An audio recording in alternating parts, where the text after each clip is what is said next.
Okay guys, तो आज का टॉपिक है पाई एसिड लिगेंड। क्या होते हैं पाई एसिड लिगेंड, या फिर एक और क्लासिफिकेशन करते हैं, हेडिंग उसी हिसाब से पढ़ेंगे। That is classification of ligands, classification of ligands on the basis of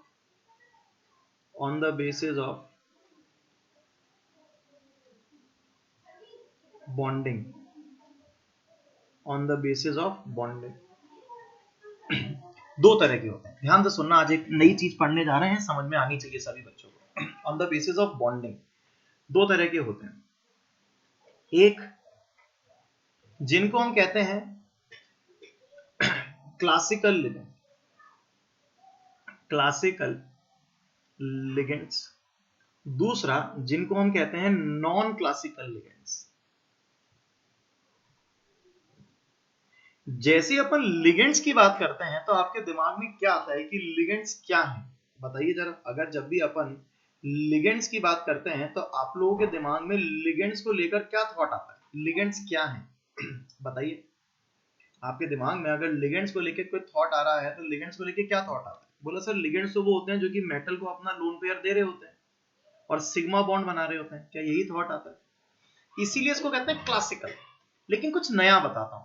क्या बताता हूं? कुछ नया। ये जो वर्ड है कुछ नया, सो कॉल्ड नॉन क्लासिकल। ये रहा मेटल, लिगेंड इसको अपना लोन पेयर देगा सिग्मा से, और सोचो ये वापस भी ले रहा है जिसको अपन सो कॉल्ड बैक बॉन्ड कह सकते हैं पाई से। या फिर और पॉसिबिलिटी क्या हो सकती है? दूसरी पॉसिबिलिटी ये हो सकती है कि जो लिगेंड है वो अपना पाई इलेक्ट्रॉन क्लाउड दे रहा है मेटल को और वापस ले रहा है पाई इलेक्ट्रॉन क्लाउड। तो नॉन क्लासिकल लिगेंड्स और क्लासिकल लिगेंड्स में क्या फर्क है? Classical ligands are just sigma donor ligands. Sigma donor ligands कहलाते हैं। सिग्मा डोनर का मतलब ये लोन पेयर देके सिग्मा बॉन्ड बनाते हैं, सिग्मा डोनर लिगेंड्स कहलाते हैं। जबकि नॉन क्लासिकल लिगेंड्स जो होते हैं either sigma donor pi acceptor होते हैं, सिग्मा डोनर पाई एक्सेप्टर, या फिर वो क्या होते हैं? पाई डोनर पाई एक्सेप्टर। पाई डोनर पाई एक्सेप्टर। दो तरह के हमने आपको अभी भी समझाया। अब आखिर ये कैसे पता लगेगा कि सर कोई लिगेंड वो सिर्फ सिग्मा डोनर है, या ये कैसे पता लगेगा कि वो सिग्मा डोनर के साथ साथ पाई एक्सेप्टर भी है? कैसे पता लगेगा वो मैं बताऊं। जो सिग्मा डोनर लिगेंड्स होंगे उनके पास क्या होना चाहिए? क्या इनके लिए अपन लिख सकते हैं मस्ट हैव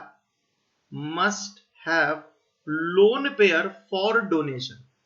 लोन पेयर होना चाहिए देने के लिए। क्लियर है? दूसरी बात, मस्ट नॉट एक्सेप्ट, या मस्ट नॉट हैव लिख लेते हैं, must not have empty orbital, empty orbital for acceptance, empty orbital for acceptance. उनके पास में खाली जगह नहीं होनी चाहिए लेने के लिए। देने के लिए लोन पेयर होना चाहिए, लेकिन वापस लेने के लिए खाली जगह नहीं होनी चाहिए। This is the basic point. जब अपन बात करते हैं नॉन क्लासिकल लिगेंड्स की, तो उनके केस में क्या आएगा? इसको केस को मैं डिटेल में डिस्कस करूंगा, नीचे इसको फर्दर क्लासिफाई करूंगा, क्योंकि दो दिख रहा है ना, एक सिग्मा डोनर पाई एक्सेप्टर, एक पाई डोनर पाई एक्सेप्टर। इसको फर्दर दो पार्ट में भी नीचे इस पेज पे जगह नहीं है। इधर इसी के एग्जांपल को लिख लेते हैं। ऐसे एग्जांपल में देखो जरा, H माइनस, क्या सही दिख रहा है ना? देने के लिए लोन पेयर है लेकिन लेने के लिए खाली जगह नहीं है। जैसे कि H माइनस हो गया। नाइट्रोजन फैमिली पे चलता हूं तो क्या NH2 माइनस हो गया, या अमोनिया हो गया, या अगर हम चले कार्बन पे तो CH3 माइनस, या कोई भी कार्बन आयन हो गया, या OH माइनस हो गया। क्या वाटर एल्कोहल हो गया? वाटर हो सकता है, एल्कोहल हो सकता है, ईथर हो सकता है। क्या इन सबके पास देने के लिए लोन पेयर है? लेने के लिए इनके पास खाली जगह नहीं है। क्या मेरी बात समझ में आ रही है या नहीं आ रही? ठीक है, एक मिनट होल्ड करना।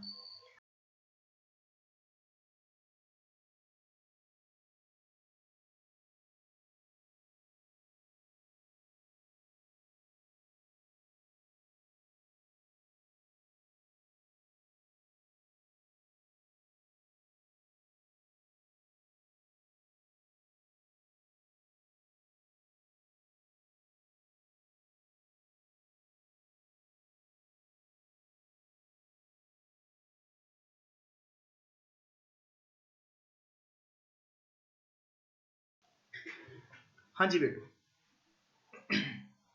तो यहां पर जो कहानी मेरे सामने आई है वो कहानी क्या आई है कि H minus NH2 minus NH3 CH3 minus OH minus water, ये सब क्या है? ये जितने भी मैंने आपको बोले ये सब क्या है?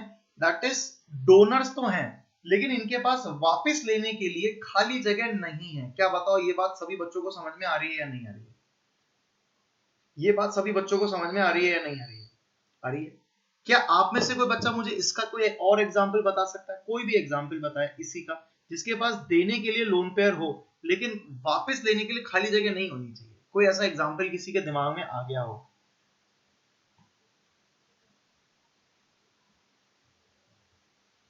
बोल अंगद, क्लास में क्या बेटा? बोल बेटा कोई एग्जाम्पल। क्या एग्जाम्पल में हाइड्रेजीन दे दूं N2H4, क्या देने के लिए इसके पास लोन पेयर है और लेने के लिए इसके पास खाली जगह नहीं है, N2H4 लिख दूं? और कोई एग्जाम्पल आपके दिमाग में आ रहा हो? क्या आप यहां पर अमोनिया लिख सकते हो तो अमीन्स भी लिख सकते हो। क्या RNH2 1 डिग्री अमीन, क्या R2NH2 डिग्री अमीन, क्या R3N 3 डिग्री अमीन। क्या आप यहाँ पे टेट्राहाइड्रोफ्यूरैन लिख सकते हो? ये टेट्राहाइड्रोफ्यूरैन है TSH, टूलर हाई स्कूल नहीं, TSH, टेट्राहाइड्रोफ्यूरैन T बार बार वही लिख रहा हूं, टेट्राहाइड्रोफ्यूरैन THF। बोलो बेटा, ये सब जो है ये सब क्या हो सकते हैं? डोनर्स हैं, but they are not acceptors. ये एक्सेप्टर्स नहीं। अब आते हैं नॉन क्लासिकल लिगेंड्स पे।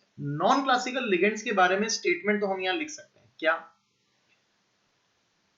मस्ट हैव लोन पेयर, या एक काम करते हैं इसको क्लासिफाई करने के बाद ही लिखते हैं नेक्स्ट पेज में, बोर्ड पर देखना। यहां पर अपन नॉन क्लासिकल लिगेंड्स को दो पार्ट्स में डिवाइड करते हैं, non classical ligands. In non classical ligands को हम लोग दो पार्ट्स में डिवाइड करते हैं। पहला, जिसका नाम हमने रखा sigma donor pi acceptor, sigma donor pi acceptor.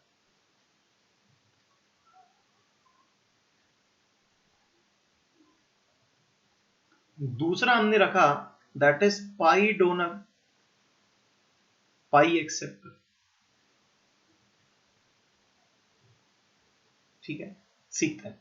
जो पहले वाला है, क्या उसके केस के लिए हम ऐसा लिख सकते हैं क्या कि must have a lone pair for donation, must have a lone pair, lone pair होना चाहिए फॉर डोनेशन, फॉर डोनेशन, देने के लिए उसके पास में लोन पेयर होना चाहिए। यस या नो?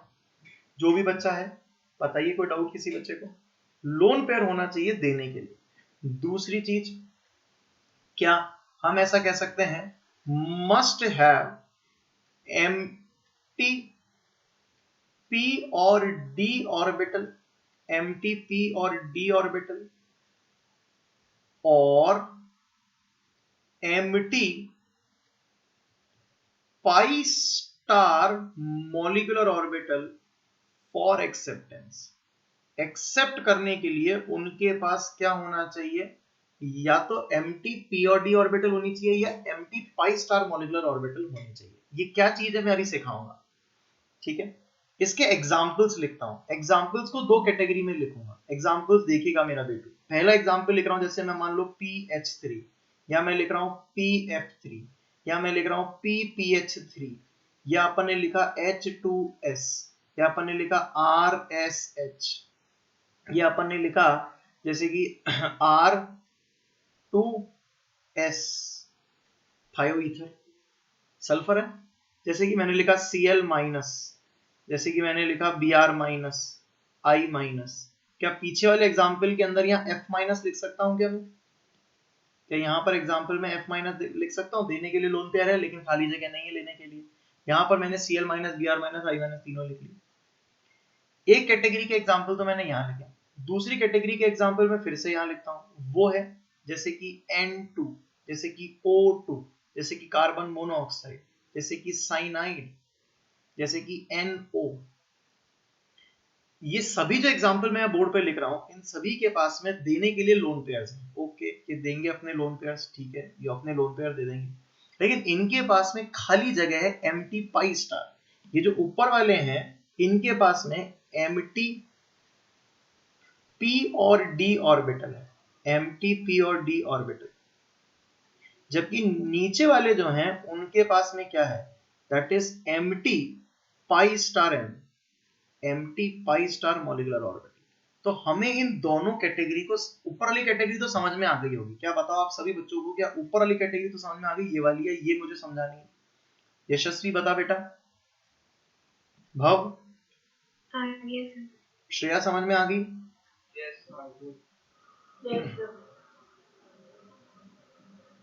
समझ में आ रही है कि नहीं आ रही? नीचे वाली कैटेगरी में आपको अभी समझाता हूं। यहां पर अगर अपन चलें तो यहां पर क्या आ जाएगा, that is must have a pi electron cloud for donation. देने के लिए इनके पास पाई इलेक्ट्रॉन क्लाउड होना चाहिए, और यहां पर होना चाहिए must have pi star molecular orbital, वो भी empty, must have empty pi star molecular orbital for acceptance.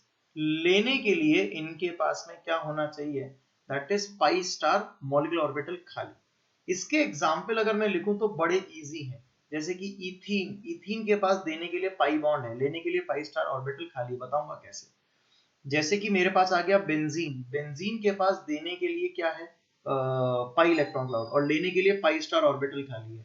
CH triple bond CH, ethyne, जैसे कि साइक्लोब्यूटाडाइन एक एंटी एरोमेटिक कंपाउंड, इसके पास देने के लिए क्या है, पाई बॉन्ड है, और लेने के लिए पाई स्टार खाली है।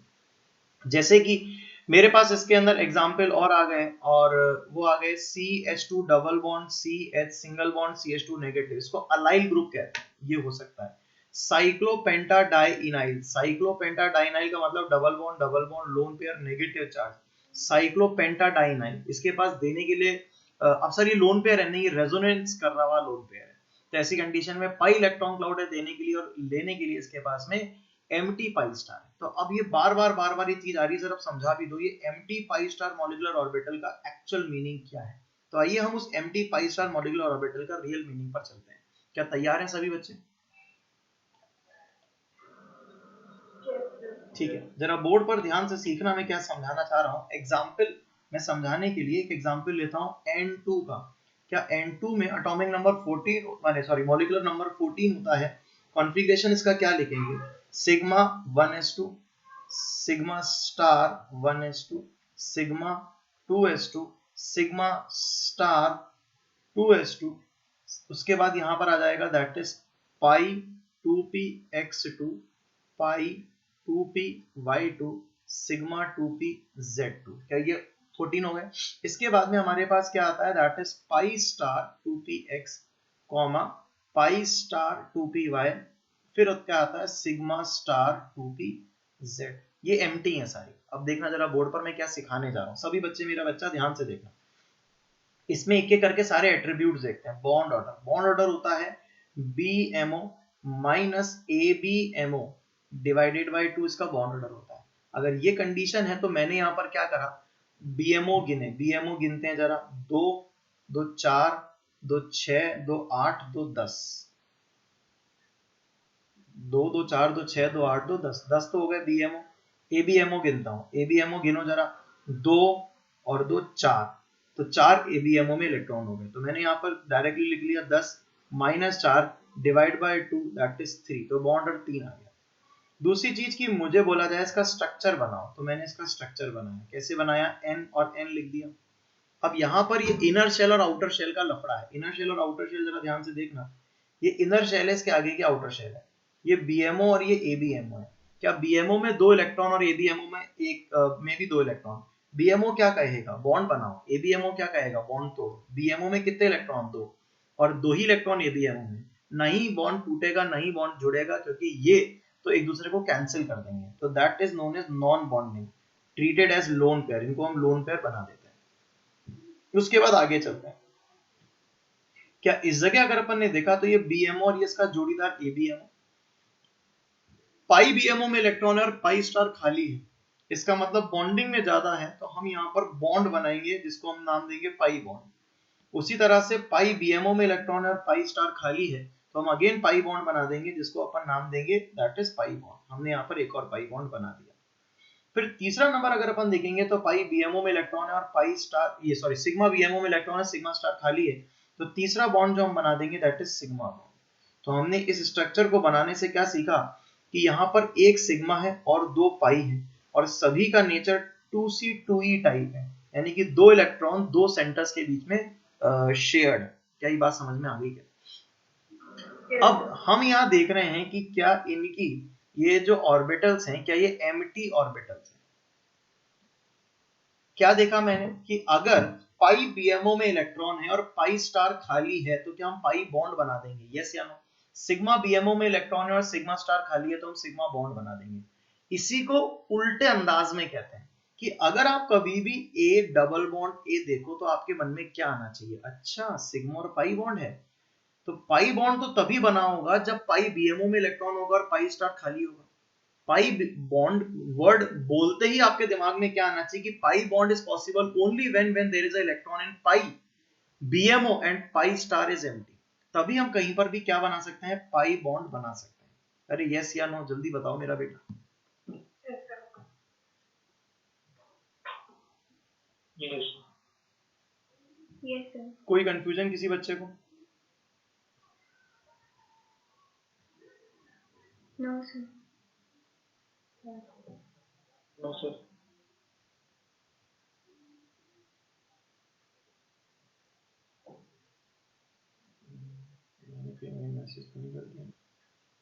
ठीक है, डन हो गई यहां तक मेरी बात। अब यहां पर हमने जो चीज सीखी उसको अप्लाई करके देखते हैं, जरा बोर्ड पर ध्यान से देखना।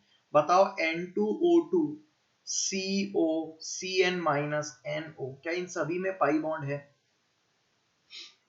अगर इन सभी में पाई बॉन्ड है तो ऑटोमेटिक ही क्लियर हो गया कि इनका पाई स्टार एमओ खाली होगा। यस या नो जवाब दे दो मुझे जल्दी से।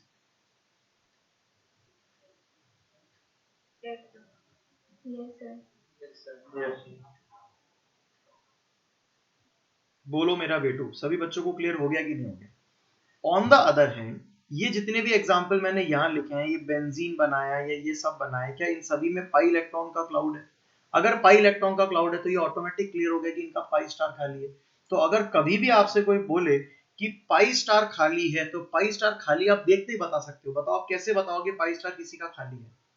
बोलो, किसी का पाई स्टार खाली होना आप कैसे जस्टिफाई करोगे, जल्दी से बता दो।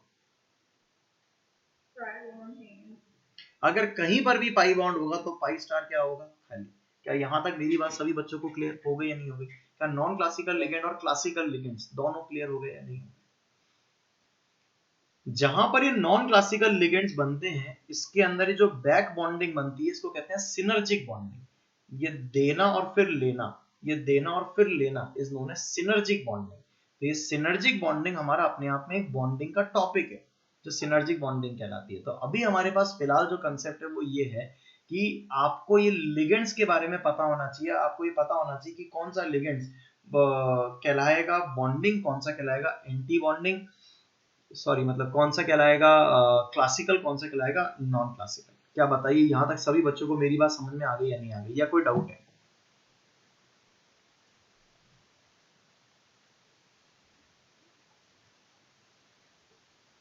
डन। चलिए तो आगे बढ़ते हैं अगले कंसेप्ट की तरफ। अब मैं क्या करने जा रहा हूं, ये जो नॉन क्लासिकल लिगेंड्स मैंने आपको पढ़ाए हैं इन नॉन क्लासिकल लिगेंड के नाम बताता हूं, स्पेसिफिकली पाई डोनर लिगेंड्स के। तो हम यहाँ पर हम लिख रहे हैं आगे that is naming of pi acid ligands. Pi acid ligands, ये नाम पाई एसिड कहां से आया? देखो एसिड वर्ड का मतलब होता है लुईस एसिड। लुईस एसिड वो होता है जो कि इलेक्ट्रॉन पेयर लेता है, उसको अपन लुईस एसिड कहते हैं। और पाई एसिड का मतलब पाई की फॉर्म में इलेक्ट्रॉन पेयर लेगा तो उसको अपन इसीलिए पाई एसिड लिगेंड्स कह रहे हैं। एग्जांपल को जरा समझने की कोशिश करना। पहला नंबर हमारे पास है C2H4। क्या C2H4 है तो क्या हम इसको इथीन कहते हैं? इसको हम क्या कहते हैं, इथीन। मैंने यहां पर इसका डायग्राम बनाया CH2 डबल बॉन्ड CH2 ये मेटल को पाई इलेक्ट्रॉन क्लाउड देगा और मेटल से वापस पाई इलेक्ट्रॉन क्लाउड लेगा। लेने की अभी हम बात वैसे नहीं कर रहे हैं, जो भी इसका नाम होता है वो सिर्फ देने के हिसाब से होता है। पहले तो इसका नाम देते हैं। इसको अपन या तो सिंपली पाई इथीन कह सकते हैं, या फिर इसको बोल सकते हैं नीटा टू इथीन। क्या बोल सकते हैं? नीटा टू इथीन। ये इसके नाम हो गए। दूसरी चीज की अगर मैं आपसे साथ के साथ में ये पूछता चाहूँ कि कितना इलेक्ट्रॉन क्लाउड मेटल को देता है, कितने इलेक्ट्रॉन का क्लाउड मेटल को देता है, तो आप जवाब दे सकते हैं।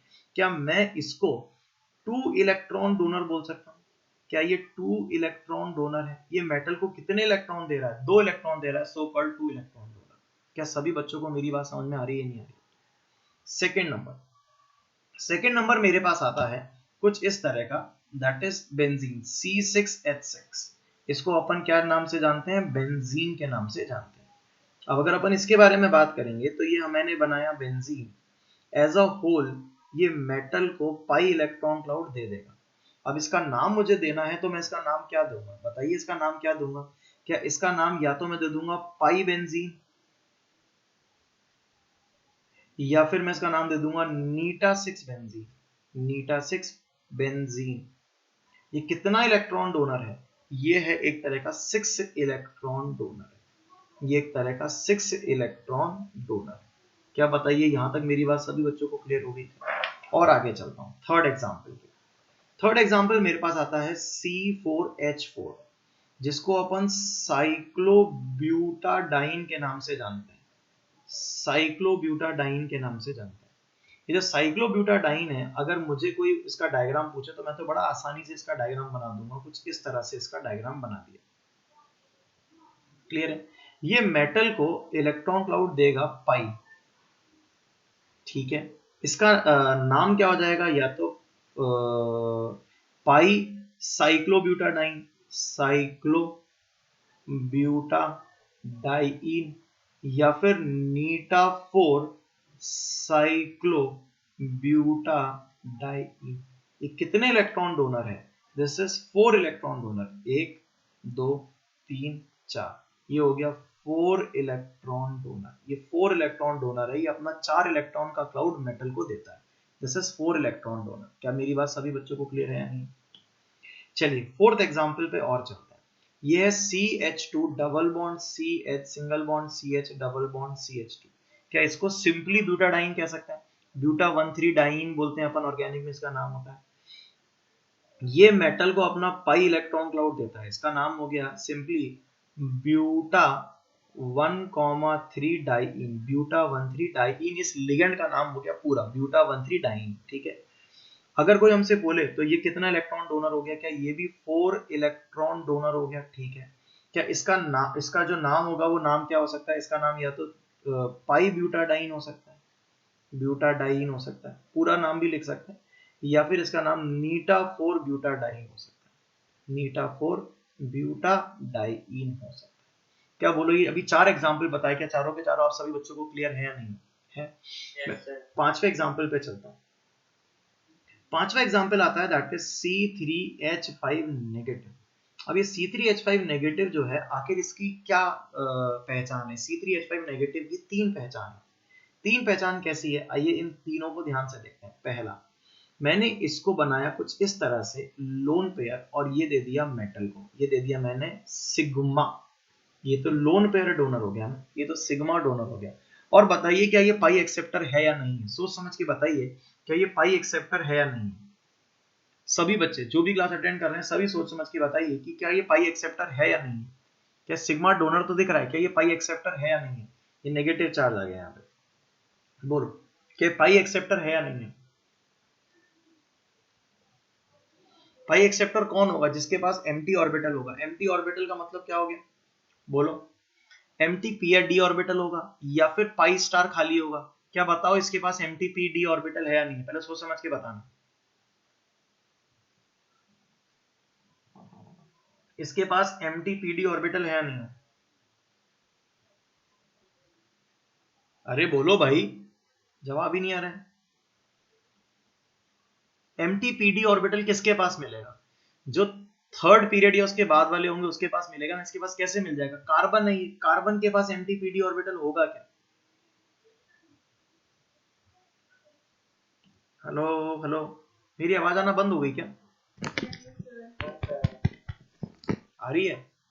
आपकी आवाज नहीं आ रही तो मुझे लगा मेरी आवाज नहीं आ जा रही। ओके, क्या ये एक तरह का सिग्मा डोनर लिगेंड हो गया? सिग्मा डोनर लिगेंड हो गया, ठीक है सर, हमने सिग्मा डोनर लिगेंड इसको कह दिया। दूसरी चीज, क्या ये एक तरह का 2 इलेक्ट्रॉन डोनर हो गया? हाँ सर, ये 2 इलेक्ट्रॉन डोनर हो गया। तीसरी चीज, इसका नाम सिंपली क्या बोल सकते हैं? इसका नाम बोल सकते हैं सिग्मा साइक्लोप्रोपाइल। सिंपली इसका नाम सिग्मा साइक्लोप्रोपाइल या सिंपली साइक्लोप्रोपाइल भी बोल सकते हैं। सिग्मा इसलिए लगा दी कि पता रहे कि भाई सिग्मा डोनर है, अदरवाइज आप इसको सिंपली साइक्लोप्रोपाइल भी बोल सकते हैं, साइक्लोप्रोपाइल भी बोल सकते हैं। जैसे कि CH3 नेगेटिव को मिथाइल बोलते हैं, इसको साइक्लोप्रोपाइल बोलो, गलत कहा है इसके अंदर, कोई गलती नहीं है। बोलो क्या पहला एग्जांपल सभी बच्चों को क्लियर हो गया है, नहीं होगा? yes, किसी को कुछ पूछना है?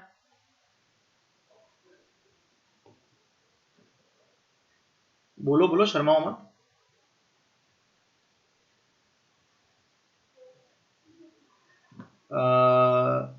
Romil, this is my 4th lecture, 3 lecture पहले पढ़ा दिए हैं, this is my 4th lecture, ठीक है? जहां से पढ़ा रहा हूं वहां से सुन, रोमिल तेरे को समझ में आ जाएगा, ठीक है? ध्यान से सुनता जा मेरा बेटा। बी पार्ट पे चलते हैं, तो मैंने इसका डायग्राम बनाया कुछ ऐसा, CH2 double bond CH single bond CH2 और लोन पेयर नेगेटिव चार्ज, ये भी इसका फॉर्मूला है। अब इसमें क्या पॉसिबिलिटी बनाना चाह रहा हूं, वो ऐसी बनाना चाह रहा हूं, CH2 single bond CH single bond CH2 dot dot dot dot dot dot, ये मेटल को अपना पाई इलेक्ट्रॉन क्लाउड दे रहा है, क्योंकि रेजोनेंस करेगा तो पाई इलेक्ट्रॉन क्लाउड देगा। तो क्या ये पाई एक्सेप्टर भी होगा? होगा, बिल्कुल होगा, सही बात है। यहाँ डेल्टा माइनस लिख सकते हैं, डेल्टा माइनस लिख सकते हैं, रेजोनेंस हो रहा है। क्या इसके एट्रीब्यूट्स अगर मैं गिनूं, तो सबसे पहली चीज, क्या ये pi donor pi acceptor ligand? The time of the class is 6 to 8 TTS, Tuesday Thursday Saturday, 6 to 8 is the class time. Pi donor pi acceptor ligand, क्या ये pi donor pi acceptor ligand है? दूसरी चीज, इसको कहते क्या है? इसको आपको याद हो तो अलाइल कहते हैं। इसको क्या कहते हैं? इस सिस्टम को अलाइल कहते हैं। इस सिस्टम को हम क्या कहते हैं? अलाइल कहते हैं, अलाइल कहते हैं। तो ये हो गया पाई डोनर पाई एक्सेप्टर। दूसरी चीज ध्यान से देखना, ये क्या 4 इलेक्ट्रॉन डोनर हो गया? क्या 4 इलेक्ट्रॉन डोनर समझ में आ रहा है क्या? एक तो ये लोन पेयर के 1 2 इलेक्ट्रॉन और 2 पाई इलेक्ट्रॉन, टोटल कितने हो गए? 4, तो ये 4 इलेक्ट्रॉन डोनर हो गए। तीसरी चीज, इसका नाम क्या हो गया? इसका नाम अगर मैं बोलूंगा तो इसका नाम या तो मैं पाई अलाइल बोल दूं, या फिर मैं इसका नाम बोल दूंगा नीटा 3 अलाइल। क्या नाम बोल दूंगा इसका? नीटा 3 अलाइल। अब बार बार आपके दिमाग में आ रहा है सर ये नीटा क्या है? कहीं पे आप कुछ और बोल रहे हो, कहीं कुछ और बोल रहे हो, आपको लग रहा है कि नीटा क्या जितने इलेक्ट्रॉन दे रहा है उसका नाम है। सर 2 इलेक्ट्रॉन डोनर तो नीटा 2 लिख रहे हो आप, यहाँ पर 6 इलेक्ट्रॉन डोनर तो नीटा 6 लिख रहे हो, यहाँ 4 इलेक्ट्रॉन डोनर तो नीटा 4 लिख रहे हो, यहाँ पर भी 4 इलेक्ट्रॉन डोनर तो आप यहाँ नीटा 4 लिख रहे हो। तो इसका मतलब सर यहाँ पे क्या नंबर ऑफ इलेक्ट्रॉन को लिखते हो क्या नीटा के ऊपर? तो आंसर इज नो। नीटा के ऊपर हम लोग लिखते हैं number of atoms, 1 2 3 carbon atom है तो हमने लिख दिया नीटा के ऊपर वो पावर। तो आखिर नीटा के ऊपर जो पावर लगती है वो क्या है, वो मैं यहां पर लिखने जा रहा हूं, नोट पॉइंट जरा बोर्ड पर ध्यान से देखना। नीटा की पावर x जो होती है, where x is equals to number of atoms, number of atoms of ligand, number of atoms of ligand between which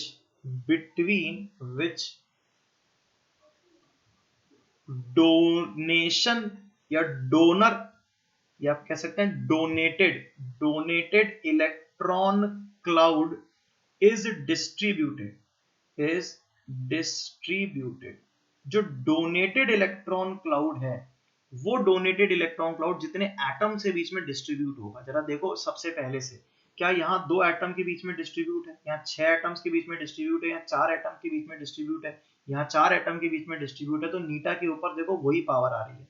यहां पर आप इसको नीटा 1 लिख दो, कोई दिक्कत नहीं है। क्यों नहीं है? क्योंकि यहां पर एक एटम पे डिस्ट्रीब्यूट हो रखा है, यहां पर 3 एटम पे डिस्ट्रीब्यूट है, सो कॉल्ड नीटा 3। श्रेया मेरी बात समझ में आ गई बेटू या तेरे को नहीं आई? आ गई समझ में? इसका सी पार्ट भी हमारे सामने आने वाला है। सी पार्ट क्या है वो देखो, CH2 double bond CH single bond CH2 loan pair negative charge, इसको अलाइल कह रहे हैं। सर तो दोबारा अलाइल आपने क्यों लिखा वो मैं बताता हूं मैंने क्यों लिखा। अब की बार मैंने यहाँ पे क्या किया है, CH2 double bond CH single bond CH2 loan pair negative charge, metal को सिग्मा दिया है। मेटल को क्या दिया है? सिग्मा। तो क्या ये सिग्मा डोनर लिगेंड हो गया? क्या ये क्या हो गया? सिग्मा डोनर लिगेंड हो गया। क्या बताओ सिग्मा डोनर है तब क्या ये पाई एक्सेप्ट करेगा या नहीं करेगा? जल्दी से बताओ, सोच समझ के बोलना, मतलब बोलने से पहले 4 बार सोचना। क्या ये पाई एक्सेप्ट करेगा या नहीं करेगा?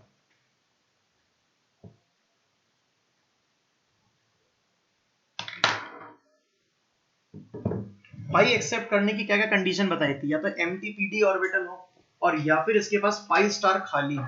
एमटीपीडी ऑर्बिटल तो चलो मैं आपको बोल रहा हूं, आप भी पकड़ रहे हो कि एमटीपीडी ऑर्बिटल तो इसके पास होगा नहीं। क्यों नहीं होगा एमटीपीडी ऑर्बिटल? अरे ये तो कार्बन है ना, कार्बन के पास एमटीपीडी ऑर्बिटल कहां से आएगा? तो एमटीपीडी ऑर्बिटल वाली बात तो गई खत्म। दूसरी बात क्या आ रही है हमारे सामने? Empty pi star. क्या बताओ एमटी पाई स्टार इसके पास है या नहीं है? सोच के बताओ।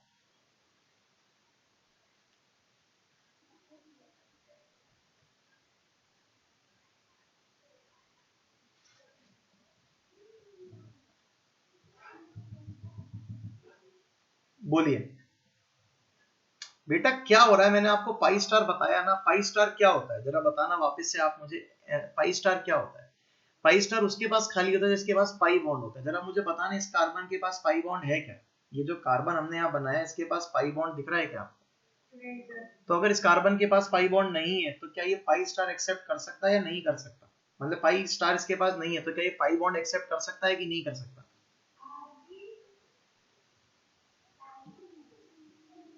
ए पार्ट, बी पार्ट और सी पार्ट। सी पार्ट के बारे में अगर अपन डिस्कस करें तो ये एक तरह का सिग्मा डोनर लिगेंड है, ये एक्सेप्टर नहीं है। दूसरी चीज, it is a 2 electron donor, ये 2 इलेक्ट्रॉन ही डोनेट करेगा।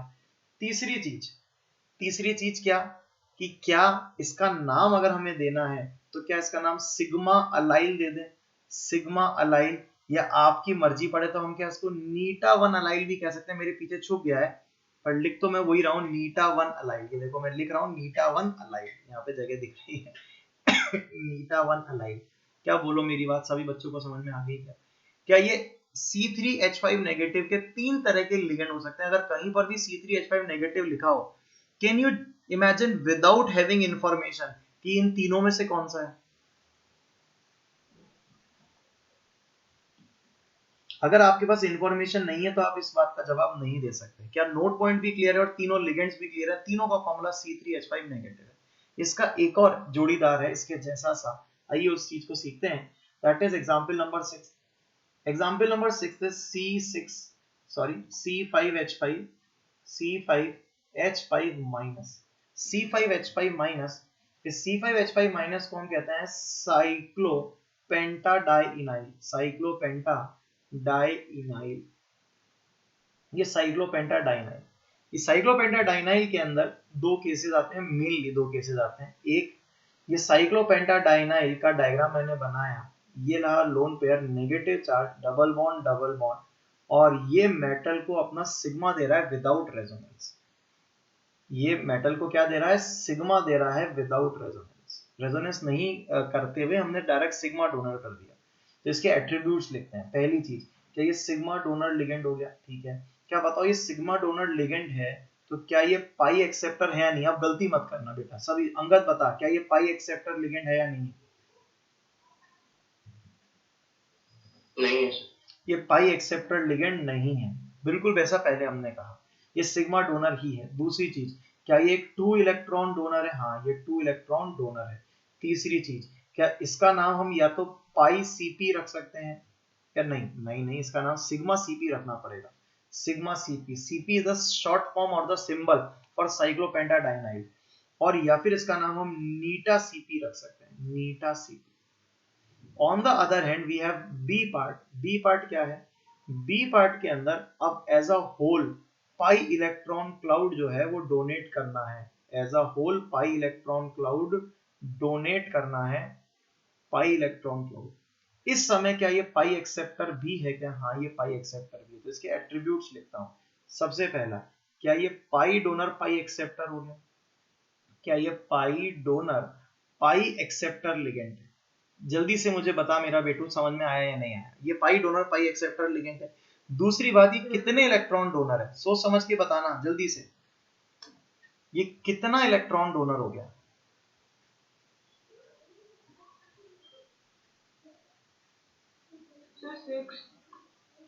ये हो गया 6 इलेक्ट्रॉन डोनर, ये हो गया 6 इलेक्ट्रॉन डोनर। शाबाश बेटू।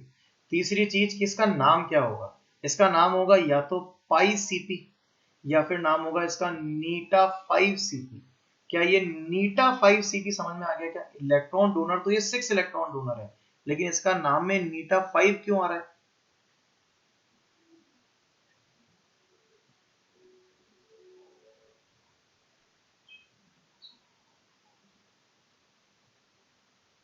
पेंटा 5 कार्बन है, 5 डोनर एटम कार्बन है, इसलिए ऐसा है। क्या बताओ, ये जो मैंने हेडिंग आज पढ़ाई, क्या नाम था इसका? नॉन क्लासिकल क्लासिकल लिगेंड्स, मतलब classification of ligand on the basis of bonding. पहला है क्लासिकल, दूसरा है नॉन क्लासिकल। क्लासिकल के एग्जांपल, उसका कंसेप्ट, नॉन क्लासिकल का कंसेप्ट। नॉन क्लासिकल में दो पार्ट, एक सिग्मा डोनर पाई एक्सेप्टर, दूसरा पाई डोनर पाई एक्सेप्टर। क्या ये क्लियर है? अब पाई डोनर पाई एक्सेप्टर्स या फिर पाई डोनर्स को हमने नेमिंग करना चालू करा, तो हमने यहाँ पर naming of pi donor ligands कर लिया। पाई डोनर जो लिगेंड्स है, पाई एसिड लिगेंड, इसके अंदर हमने इथीन पढ़ लिया, पहला एग्जांपल सबको क्लियर है मेरे ख्याल से। दूसरा एग्जांपल हमने बेंजीन पढ़ लिया, आई थिंक सबको क्लियर है। तीसरा एग्जांपल हमने साइक्लोब्यूटाडाइन पढ़ लिया, वो भी सबको क्लियर है। सिंपल ब्यूटाडाइन पढ़ लिया, वो भी सबको क्लियर है। अगला एग्जांपल हमारे पास आता है C3H5 नेगेटिव, वो भी सबको क्लियर है। अगला एग्जांपल C3H5 नेगेटिव के 3 पार्ट से, वो हमने तरीके पढ़ लिए। यहाँ पे अगला था C5H5 नेगेटिव, क्या ये बात भी सभी को क्लियर है या नहीं है? बोलो मेरा बेटा।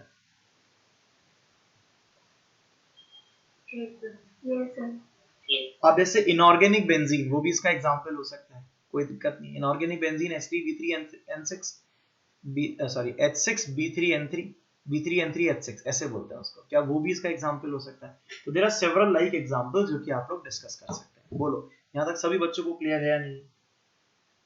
सबको क्लियर है या नहीं है? आवाज नहीं आ रही मुझे आपकी। यार बेटा बहुत गलत बात है, मतलब मैं अपनी ना फुल एनर्जी लगा के आपको पढ़ा रहा हूँ, मतलब आपको एक एक चीज को इतना बहुत प्रॉपर शब्दों को काम में लेके आपको सिखा रहा हूँ। ये पूरा सेटअप आप लोगों के लिए करा है सो दैट कि आप लोगों की एनर्जी मेंटेन रहे, बिकॉज यही एनर्जी आपको प्रॉब्लम दे रही है। लेकिन आपको क्या है, मेरी शक्ल ही पसंद नहीं है, आप मेरे को जवाब ही नहीं देते हो। मैं इतना बोलता हूँ फिर भी आप मुझे जवाब नहीं देते हो, गलत बात है यार, ये तो बहुत गलत बात।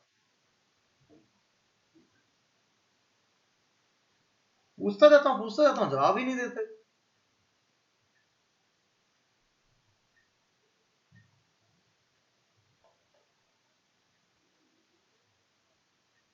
चलो आगे बढ़ते हैं। अब इसके से रिलेटेड एक तो आईयूपीएसी नॉमेनक्लेचर करना है, एक कोऑर्डिनेशन नंबर के बारे में पढ़ना है। कोऑर्डिनेशन नंबर के बारे में तो आगे भी पढ़ लेंगे, अभी अपन आईयूपीएसी नॉमेनक्लेचर करते हैं। तो अगला जो रूल नंबर कौन सा आएगा? आई थिंक 8 या 9, कौन सा रूल नंबर आएगा? रूल नंबर 10 आएगा। तो रूल नंबर 10 क्या होगा? सोचो, अभी आप खुद भी बोल दोगे रूल नंबर 10, मुझसे बोल सकते हो आप, तो रूल नंबर 10 बताओ क्या होगा? फॉर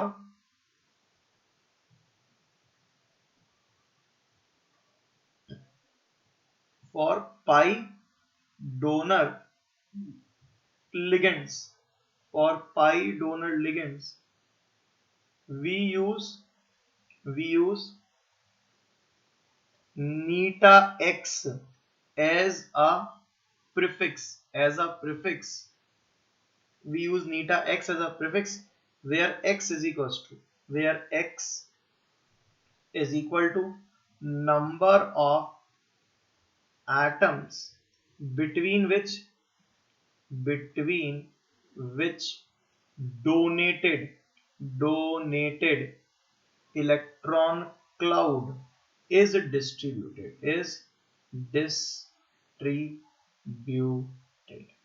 बोलो मेरा भाई, समझ में आ रहा है या नहीं आ रहा है? चलिए एग्जाम्पल्स हमने जहां तक मुझे याद है लास्ट टर्न पे जो एग्जाम्पल्स लिए थे वो कितने लिए थे, नंबर क्या था किसी को याद है? मैं निकाल लेता हूँ। 34 था, 35 नंबर, 35 नंबर एग्जाम्पल आपके सामने आ रहा है कुछ इस तरह का। यहां पर हमारे पास कंपाउंड है CrC6H6। अब इसने पाई वाई नहीं लिखा, लेकिन हमें मालूम है कि ये पाई है क्योंकि बेंजीन और तो कुछ हो ही नहीं सकता। जहां कंफ्यूजन है वहां सिग्मा और पाई लिखना जरूरी रहता है, जहां नहीं है वहां पर नहीं लिखेंगे तो भी चलेगा। तो CrC6H6 होल ट्वाइस। इसको वैसे इसका कॉमन नेम है डाई बेंजीन क्रोमियम। इसका नाम क्या है? डाई बेंजीन क्रोमियम, ये इसका कॉमन नेम है। अब हम इसका IUPAC लिखे तो थोड़ा सा बेहतर तरीके से लिख सकते हैं। कैसे लिखेंगे बोलो, क्या नाम हो जाएगा इसका? IUPAC नॉमेनक्लेचर लिखना है, क्या लिखेंगे? क्या यहाँ आ जाएगा बिस नीटा 6 बेंजीन, बिस नीटा 6 बेंजीन और क्रोमियम, क्रोमियम 0। बोलो सभी बच्चों को ये दोनों में डिफरेंस पता लग रहा है? यहाँ बिस वर्ड क्यों आया? क्योंकि ये न्यूमरल प्रेजेंट है। मैंने कहा था जब भी न्यूमरल प्रेजेंट होगा तो यहाँ पर बिस ट्रिस टेट्रा के इस तरह के शब्द आएंगे। 36 नंबर है FeC5H5 होल ट्वाइस। इसको कॉमन नेम होता है इसका फेरोसीन। इसका कॉमन नेम क्या होता है? फेरोसीन। ये है ना एक तरह के सैंडविच कंपाउंड होते हैं, जैसे कि यहाँ पर ये बेंजीन लग गया, क्रोमियम लग गया और नीचे भी एक और हमने बेंजीन लगा दिया, ये सैंडविच कंपाउंड है। वैसे फेरोसीन भी एक तरह का सैंडविच कंपाउंड है। ये पाई डोनर पाई एक्सेप्टर, ऊपर वाला भी पाई डोनर और पाई एक्सेप्टर है। वैसे ही नीचे वाला जो फेरोसीन है वो भी एक तरह का सैंडविच कंपाउंड है। कुछ इस तरह का सैंडविच बनता है। यहाँ पे नेगेटिव, ये रहा आयरन 2+ और ये देखो ये सैंडविच मैंने बना दिया, ये नेगेटिव। अब इसके लिए भी हम बहुत प्रॉपरली बोल सकते हैं कि ये क्या है? पाई डोनर पाई एक्सेप्टर, और ये ऊपर वाला भी क्या? पाई डोनर है और आयरन से वापस ले रहा है इलेक्ट्रॉन पाई एक्सेप्टर। तो ये pi donor pi acceptor ligands होता है। This is the diagram of ferrocene. अब इसका IUPAC नॉमेनक्लेचर लिखना है। बताओ इसका IUPAC नॉमेनक्लेचर क्या होगा मेरा बेटा? कोई मुझे इसका IUPAC नॉमेनक्लेचर बताएगा? इसका नाम भी हो जाएगा बिस। आगे वेरी गुड श्रेया। बिस नीटा 5 साइक्लोपेंटाडाइनाइल, साइक्लोपेंटाडाइनाइल, बिस साइक्लोपेंटाडाइनाइल। आगे क्या आएगा? फेरेट आएगा या आयरन आएगा? क्या आएगा? आयरन आएगा। आयरन और आगे 0। क्यों? क्योंकि डब्बे पे चार्ज 0 है, आयरन की ऑक्सीडेशन स्टेट +2 है, तो 0 आएगा या +2 आएगा? +2 आ जाएगा। आयरन की ऑक्सीडेशन स्टेट +2 है। क्या इस बात का ध्यान रहेगा आप लोगों को?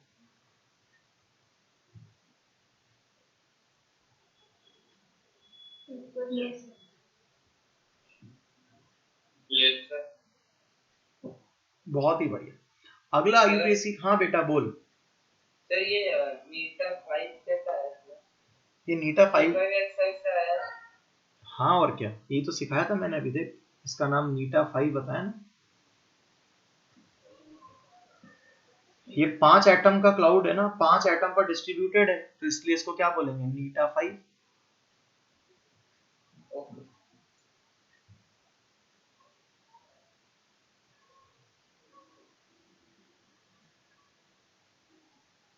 चलूं आगे?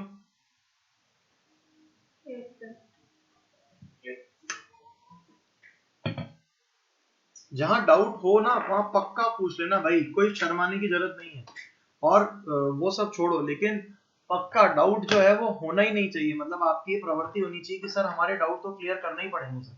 ये प्रवृत्ति आपके दिमाग में रहनी चाहिए हमेशा, ध्यान रखना। ठीक है, चलिए आगे बढ़ते हैं मैं और आप। अगला नंबर जो रूल है वो लास्ट रूल है IUPAC नॉमेनक्लेचर का। थोड़ा सा वो रूल हम वैसे जानते हैं, लेकिन फिर भी एज अ रूल उसको हमको पढ़ना ही पड़ेगा। रूल क्या है? Rule number 11। वो क्या रूल है? If cation and anion both are complex, if cation and anion both are complex complex, दोनों के दोनों अगर क्या होंगे complex, if cation and anion both are complex, अगर दोनों के दोनों कॉम्प्लेक्स हुए then we calculate the oxidation state of a metal, एक मेटल की oxidation state of a metal with the help of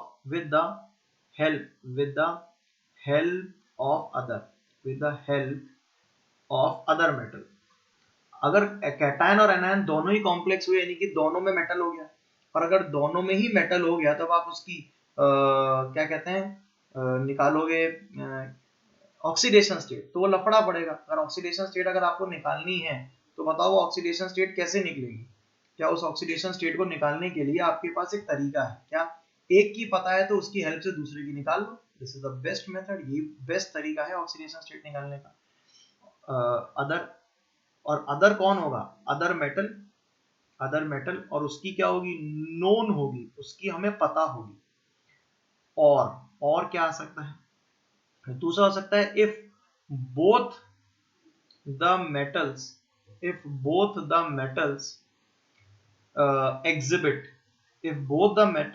exhibit variable oxidation state, अगर दोनों के दोनों मेटल जो हैं वो वेरिएबल ऑक्सीडेशन स्टेट शो कर रहे हैं, then either we take equal oxidation state of both, or oxidation state can be calculated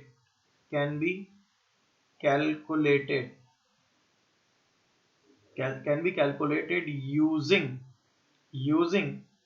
its coordination number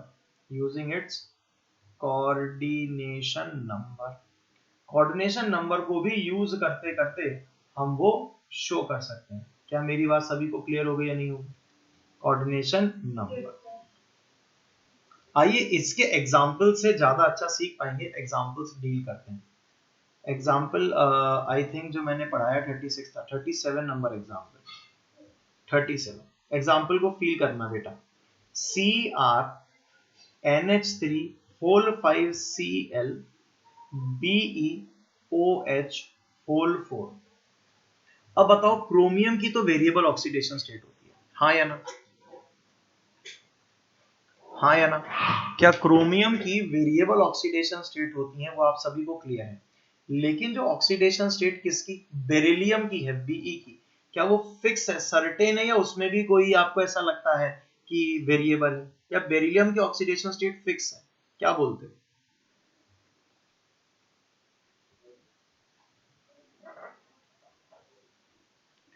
क्या बेरिलियम की ऑक्सीडेशन स्टेट फिक्स है? कितनी होती है? +2। क्या बेरिलियम की ऑक्सीडेशन स्टेट +2 होती है? क्या उस +2 के बेसिस पे आप आंसर निकाल सकते हो क्या? जरा देखो, इस पे चार्ज +2 तो OH पे -4, तो पूरे डब्बे पे चार्ज क्या -2 आ गया? पूरे डब्बे पे चार्ज मैंने -2 लिख दिया। अगर इस डब्बे पे -2 तो इस डब्बे पे चार्ज +2 आ जाएगा। अगर इस पे -2 और इस पे +2 कब पॉसिबल है? क्लोरीन पे चार्ज -1 है और उसके बावजूद भी आंसर आ रहा है, बोलो कैसे करोगे?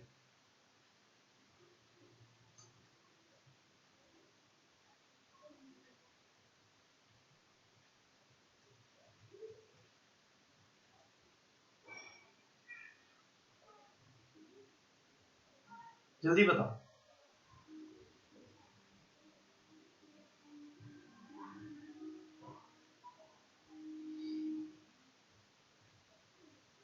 अरे बताओ बेटा, जल्दी से बताओ, इसकी ऑक्सीडेशन स्टेट की वैल्यू कितनी आ रही है?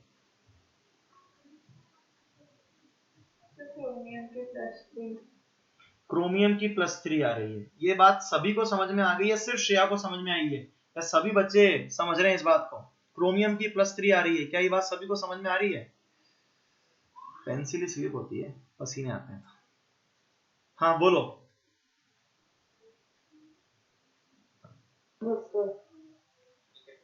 क्या सभी को ये बात समझ में आ रही है या नहीं आ रही है? Yes sir. डन। ओके, अब इसका नाम देना तो आसान है, आपको नाम देना तो मैंने सिखा ही रखा है। क्या नाम हो जाएगा? कौन बता रहा है? सबसे पहले इसका नाम कौन बता रहा है? जल्दी बताओ कौन बता रहा है इसका नाम?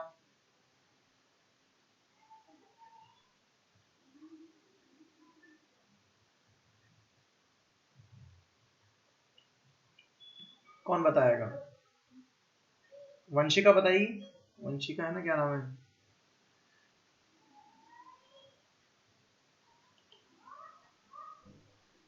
यशस्वी, वंशिका। हाँ बेटा वंशिका, बता बेटा क्या नाम होगा इसका?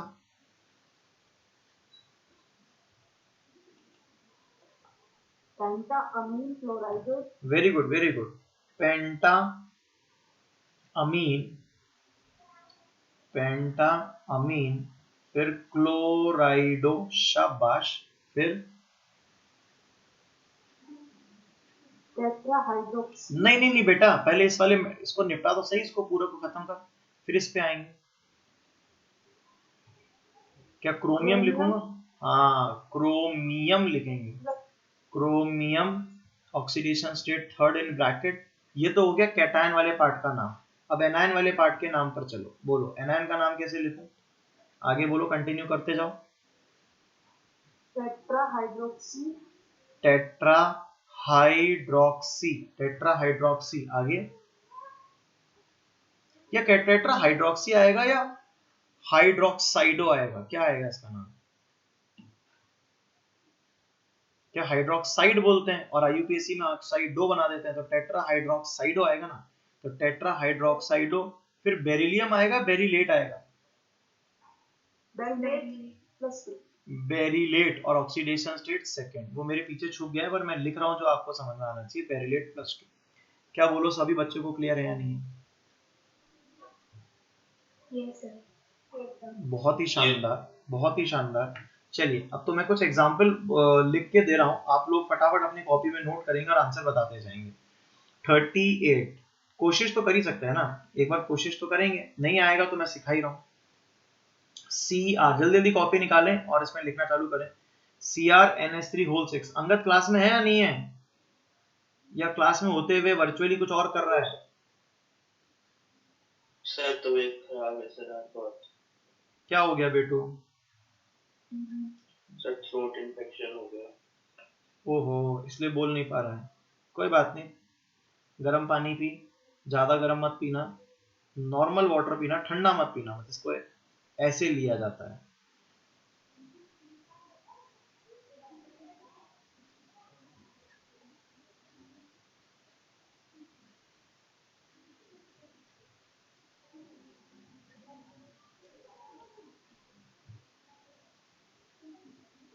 चलो ये 3 क्वेश्चन करो फटाफट जल्दी से, इंतजार कर रहा हूं आपके आंसर्स का, फटाफट बताइए।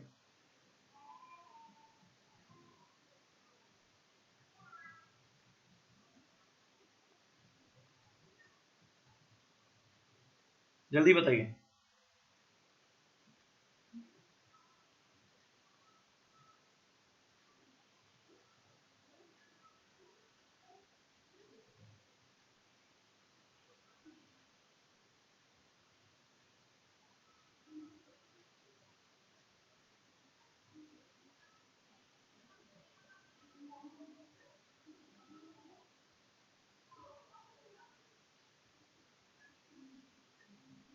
जो भी ऑनलाइन ऑफलाइन जो भी बच्चे अटेंड कर रहे हैं क्लास, जल्दी जल्दी इनको सॉल्व करें और मुझे आंसर दीजिए। नहीं आएगा वो कोई बात नहीं, लेकिन कोशिश करना जरूरी है, कोशिश नहीं करोगे तो काम नहीं चलेगा। जल्दी से सॉल्व करिए।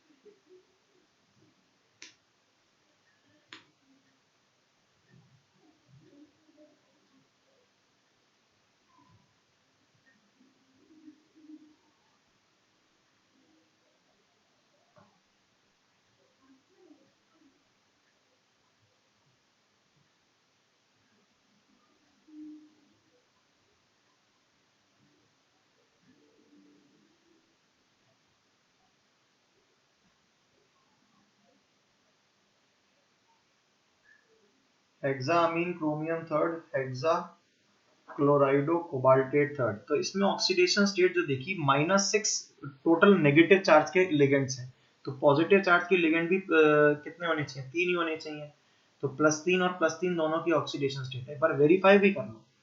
इससे इसका आंसर जो आ जाएगा वो आ जाएगा हेक्साअमीन, हेक्साअमीन, हेक्साअमीन, फिर क्रोमियम, हेक्साअमीन क्रोमियम थर्ड, बहुत बढ़िया। आगे hexa chlorido, hexa chlorido, hexa chlorido, hexa क्लोराइडो cobaltate, cobaltate और third, that must be the right answer. बोलो क्या ये आंसर सभी बच्चों का आ गया? पहला वाला, इसमें हमने टोटल नेगेटिव चार्ज 6 माइनस था, तो पॉजिटिव चार्ज भी +6 होगा, तो दोनों को +3 आधी आधी बांट दी। जो मैंने सेकंड आपको बताया कि या तो एक की हेल्प से दूसरे का आंसर दे देंगे। दूसरा कंडीशन थी if both the metals exhibit variable oxidation state, अगर दोनों का वेरिएबल ऑक्सीडेशन स्टेट है then either we take the equal oxidation of state of both, दोनों की इक्वल इक्वल आधा आधा बांट दो। और दूसरी बात can be calculated using its coordination number. ये क्या तरीका है ये मैं बताता हूँ अभी। पहले 39 का आंसर दीजिएगा। 39 का कांसेप्ट सेम हो गया क्या? हाँ या ना? क्या इसका आंसर +2 और ये +2 हो गया? तो इसका नाम क्या हो जाएगा? NH सही जवाब दिया है बेटा तुमने। That is tetraammine, tetraammine platinum, tetraammine platinum, tetraammine platinum second, tetraammine platinum second. फिर उसके बाद क्या आ जाएगा? Tetra chlorido, tetra chlorido platinate आ जाएगा क्या? प्लेटिनेट। और ऑक्सीडेशन स्टेट अगेन इसकी क्या हो जाएगी? सेकंड। Very good. चलिए 40 नंबर को सॉल्व करते हैं। 40 नंबर में we can have two possibilities. दो पॉसिबिलिटीज क्या है? कॉपी पेस्ट और पेस्ट। दो तरह की पॉसिबिलिटीज क्या है वो देखते हैं। देखो टोटल नेगेटिव चार्ज जो है -6 है, तो टोटल पॉजिटिव चार्ज भी +6 होगा। लेकिन ऐसा नहीं कर सकता +3 दोनों, क्योंकि प्लेटिनम की +3 एग्जिस्ट नहीं करती है, या तो 2 करती है या 4 करती है। तो पहले केस में मैंने क्या करा, यहां पर इसकी +2 रखी, इसकी +4 रखी। दूसरे केस में इसकी +4 रखी और इसकी +2 रखी। क्या ये दो पॉसिबिलिटीज ले सकता हूं मैं? एक की +2 +4, इसकी +4 +2। अब ये तो क्लियर है कि एक सही और एक गलत है, लेकिन हम कैसे जस्टिफाई करेंगे कौन सी सही और कौन सी गलत है? कोई आप में से इमेजिन कर सकता है और बता सकता है कि कौन सी सही और कौन सी गलत? NS गलत है बेटा तुम्हारा आंसर।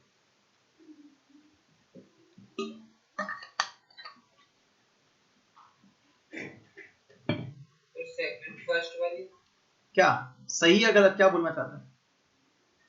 सर सेकंड वाली सही है। सेकंड वाली सही है। कैसे पता लगा तेरे को सेकंड वाली सही और पहली वाली गलत है? क्योंकि पीटी में +4 का आ रहा है पहले, और तो दोनों ही पीटी है ना।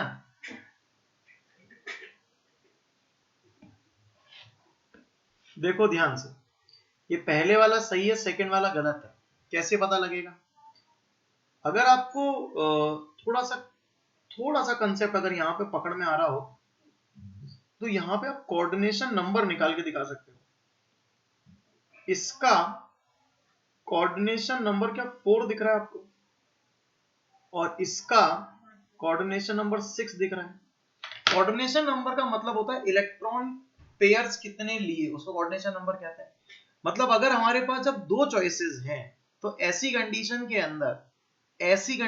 अंदर हम ये सोचते हैं कि अगर चार्ज ज्यादा होगा कोऑर्डिनेशन नंबर ज्यादा होगा।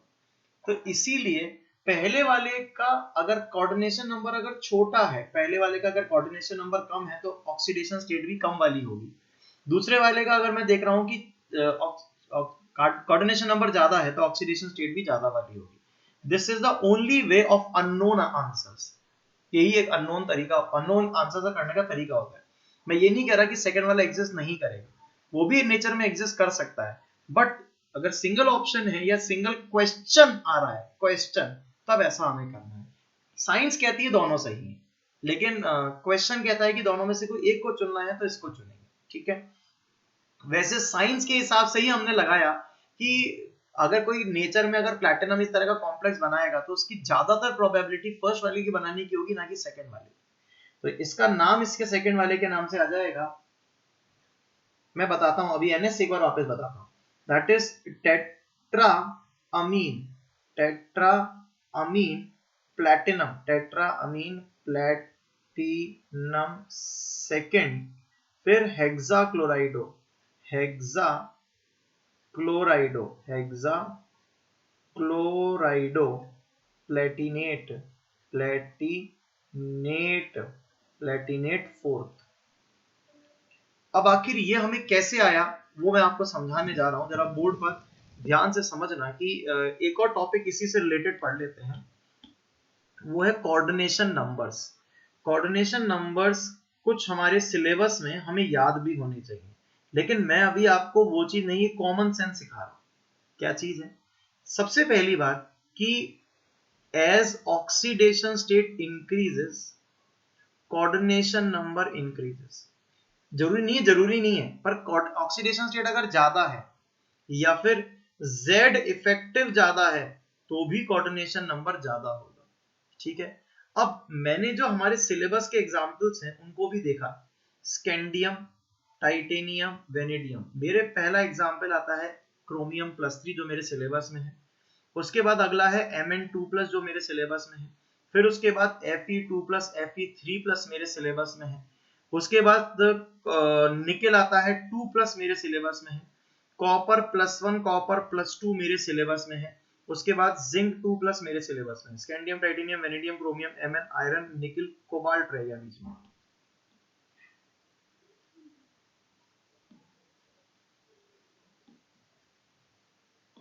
यहां पर कोबाल्ट +2 और +3 ये दोनों मेरे सिलेबस में।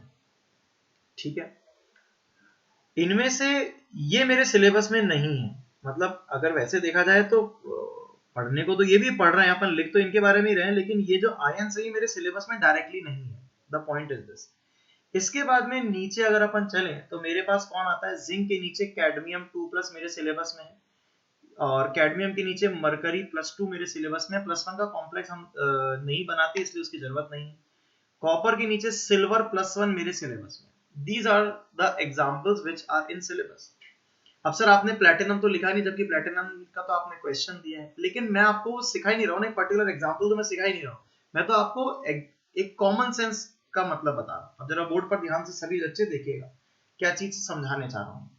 कुछ ऐसा कि यहां से लेकर यहां तक जितने भी मेटल्स मैंने लिखे हैं, यहां से लेकर यहां तक, इन सभी का कोऑर्डिनेशन नंबर होता है 6। जरूरी नहीं है, लेकिन फिर भी मैं कह रहा हूं इन सभी का कोऑर्डिनेशन नंबर क्या होता है, 6।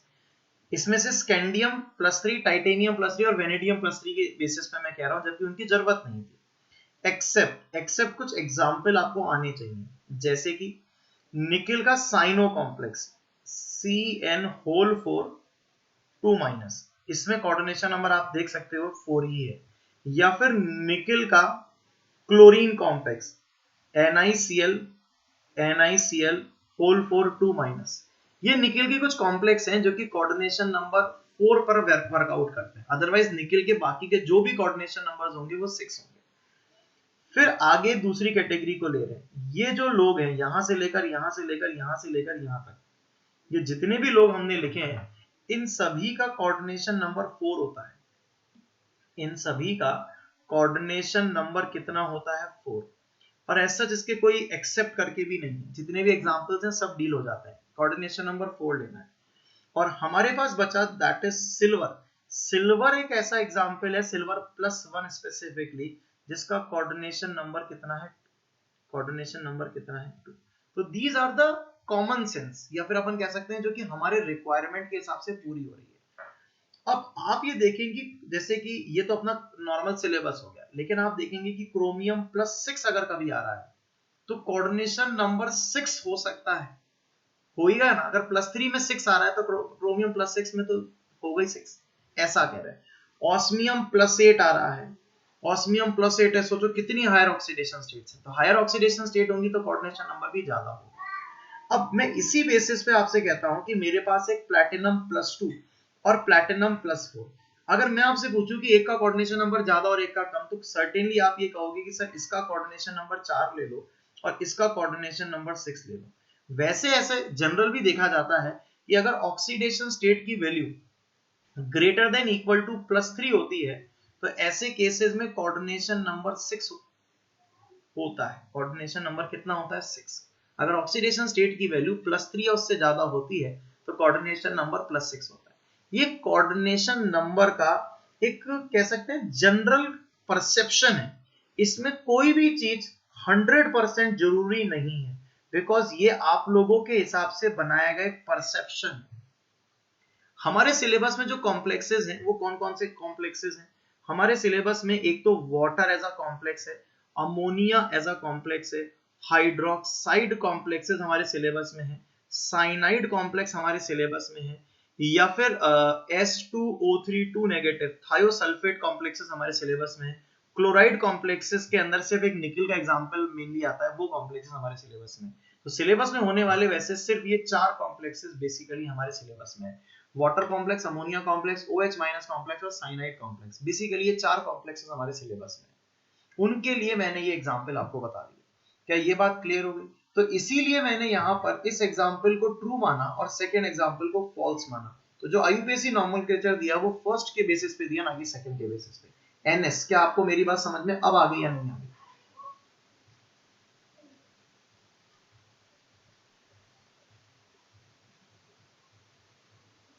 बोलो इधर।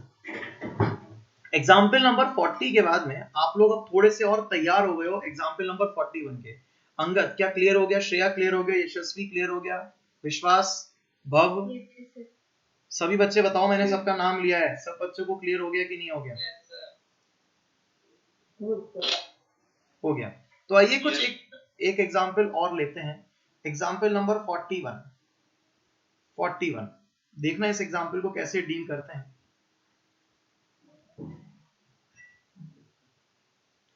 K2 cobalt, O whole twice, O2 NH3 O2 whole twice. इस एग्जाम्पल को हमें डील करना है। अब इस एग्जाम्पल को कैसे सोचा हमने, क्या क्या है सर इसमें? 3 जगह तो आपने O लगा दिया।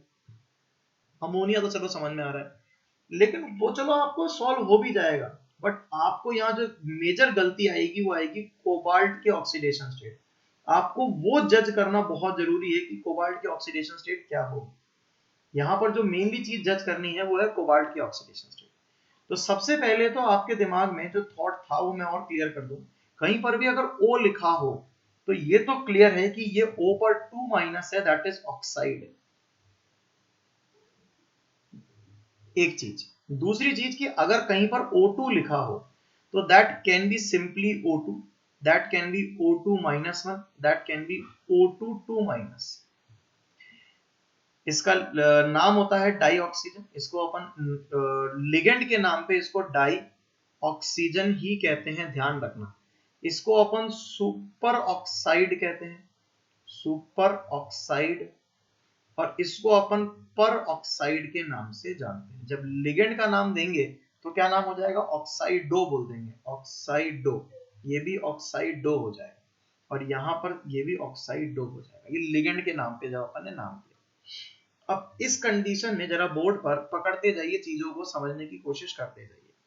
सबसे पहले देखो K पर चार्ज है +2, यानी कि 2 तो +2 हमारे पास ऑलरेडी है। कोबाल्ट पर चार्ज कितना है यही हमें निकालना है। माइनस चार्ज गिनना चालू करते हैं। क्या माइनस में यहाँ पर -4 तो आ ही रहा है, क्योंकि ये तो है O पर होल ट्वाइस। तो ये तो क्लियर हो गया कि ये तो कौन है? ऑक्साइड ही है। ये हो गया -4। दूसरी चीज कि सर ये भी 0 और ये भी 0 हो सकता है क्या? नहीं, दोनों में से कोई एक तो अलग होगा ही होगा, क्योंकि अगर एक जैसे से होते तो अलग अलग मेंशन नहीं होते, एक साथ ही मेंशन होते। लेकिन ये अलग अलग मेंशन है, इसका मतलब ये अलग अलग है। अब क्या क्या पॉसिबिलिटी है वो समझना। पहले कोऑर्डिनेशन नंबर हम इसका निकालते हैं। क्या इसका कोऑर्डिनेशन नंबर 6 दिख रहा है? देखो जरा, 2 और एक 3 और एक 4 5 6। क्या कोऑर्डिनेशन नंबर 6 दिख रहा है? अगर इसका कोऑर्डिनेशन नंबर 6 है तो इसका मतलब इसकी ऑक्सीडेशन स्टेट हाई वाली होगी। हाई ऑक्सीडेशन स्टेट में कौन कौन सी पॉसिबल है? जनरल देखें तो इसकी +2 भी हो सकती है, +3 भी हो सकती है, पर मेरा जो वोट है, मेरा जो मत है वो +3 पे जाता है, क्योंकि हायर ऑक्सीडेशन स्टेट को फॉलो करना चाहिए। तो मैंने अगर इसकी +3 मान ली, तो बताओ प्लस वाले लोग कितने हो गए, टोटल प्लस वाले लोग कितने हो गए बताइए, प्लस वाले लोग कितने हो गए, क्या प्लस वाले लोग 5 हो गए क्या, +5 हो गए क्या? अगर +5 हो गए तो हमारे पास अभी तक इंतजाम कितने का है, क्या -4 का इंतजाम ऑलरेडी है, तो हमें केवल एक -1 का इंतजाम करना है। तो क्या अगर मैं इस पे -1 लगा दूं तो क्या आंसर आ गया, और क्या इस पे 0 लगा दूं? Yes, sir. क्यों मैंने इसके ऊपर -1 लगाया और क्यों इस पे 0 लगाया, ये क्लियर हो गया या नहीं हो गया? हाँ सर। क्योंकि टोटल -5 है वो लिखना है, तो -4 ऑलरेडी हो चुका है, तो -1 ही लिखना था। अब अगर ऐसा है तो जल्दी से मुझे इसका नाम बता दीजिए, इसका नाम क्या होगा? स्टार्टिंग करता हूं, क्या इसका नाम में सबसे पहले आ जाएगा मेरे पास पोटेशियम, पोटेशियम, फिर आ जाएगा अमीन, पोटेशियम अमीन, उसके बाद ऑक्साइडो, सुपर ऑक्साइडो और डाई ऑक्सीजन। सबसे पहले क्या अल्फाबेट आ रहा है?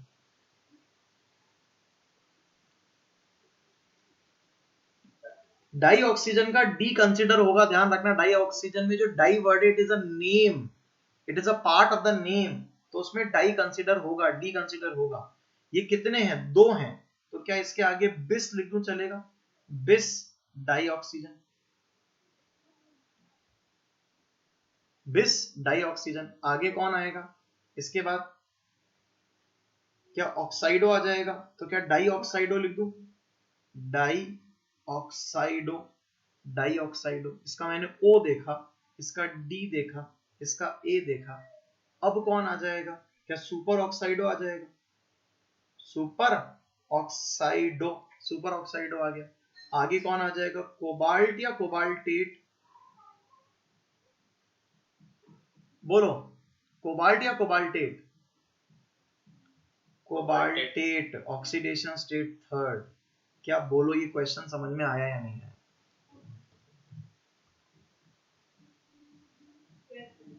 Yes, sir. आ गया? तो 2 क्वेश्चन और देता हूं। 42 question goes like this, Cr2 Cr K2 Cr Cn whole twice, O whole twice, O2 और NH3, NH3। This is the question. Then 43rd is the last question, नहीं लास्ट तो नहीं, अभी और दे दूंगा इसके बाद कुछ। ऑस्मियम, O पर hold twice, O2, SH, SH को मरकेप्टो कहते हैं, SH को क्या कहते हैं? मरकेप्टो। SH क्या कहलाता है? SH माइनस होता है ना, मरकेप्टो इसका नाम होता है इस लिगेंड का, मरकेप्टो, मरकेप्टो। ठीक है, उसके बाद में आ गया H2O, फिर उसके बाद में आ गया O2 और बाहर आ गया OH। चलिए 42 और 43 मुझे अभी का भी करके बताइए जल्दी से। कंसेप्ट को फॉलो करें, मैंने सिखाया है, और मतलब आंसर निकाल लोगे तो मुझे बड़ा सुकून मिलेगा कि हाँ अपन समझ गए इस क्वेश्चन को, इस कंसेप्ट को समझ गए। यही डिफरेंस हो जाता है थोड़ा सा, मतलब आप लोगों को अच्छा पढ़ाने में और मतलब स्पेशल एग्जाम्पल कराने में। जल्दी से बताइए।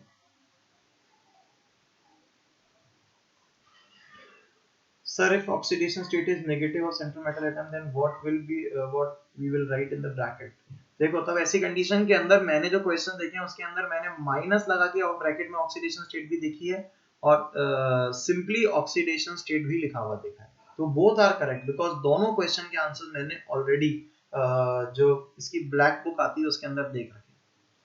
इसके अंदर red book, black book, green book, ऐसे कर करके IUPAC की बुक्स आती हैं, उसके अंदर मैंने ऑलरेडी इसका नाम दे रखा है। जब भी नेगेटिव होता है, नेगेटिव ऑक्सीडेशन स्टेट होती है, तो ब्रैकेट के अंदर माइनस साइन भी देख रखा है और विदाउट माइनस साइन भी देख रखे हैं, क्योंकि वो उसकी ऑक्सीडेशन स्टेट बता रहे हैं, और लिगेंड के बेसिस पे ऑटोमेटिक वो कवर हो जाता है।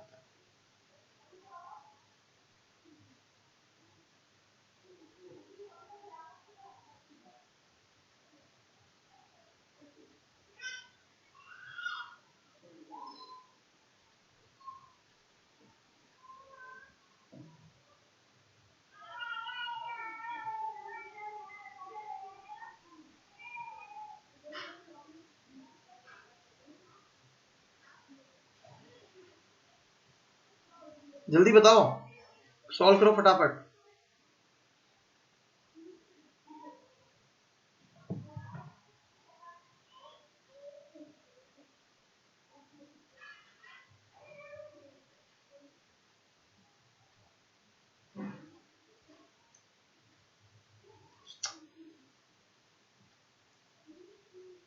जल्दी जल्दी करो सॉल्व।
वेरी गुड एनएस, बिल्कुल सही बोल रहा है बेटा।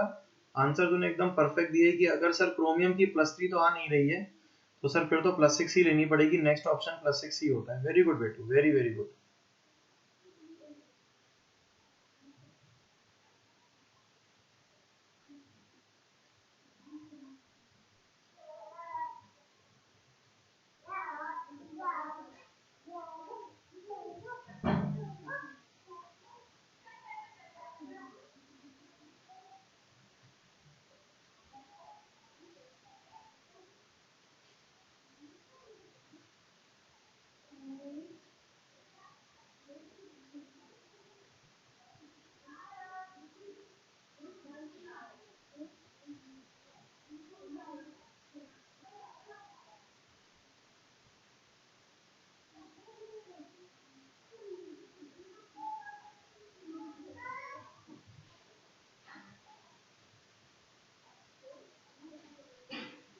बेटा आप में से किसी का आंसर नहीं आया क्या अभी तक?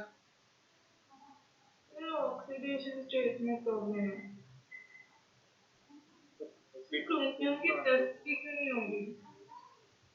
किसकी? क्रोमियम। तो देख क्रोमियम की +3 रख के देखते हैं। इसका पहले कोऑर्डिनेशन नंबर देख, कोऑर्डिनेशन नंबर कितना आ रहा है?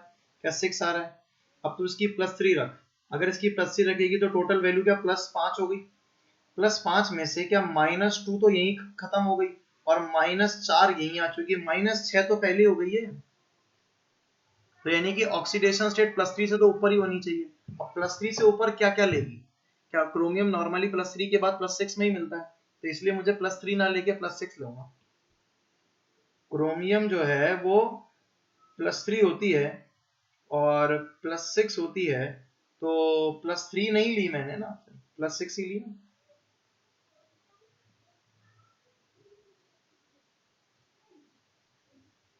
बोलो श्रेया, बोल बेटा। हाँ आ गया समझ। आ गया समझ में? तो यहाँ पर हम इसकी अगर +6 ले लेते हैं तो अब हमको कितने की जरूरत और पड़ रही है, जल्दी बता। ये +6 और ये +2 कितना हो गया? +8 हो गया क्या?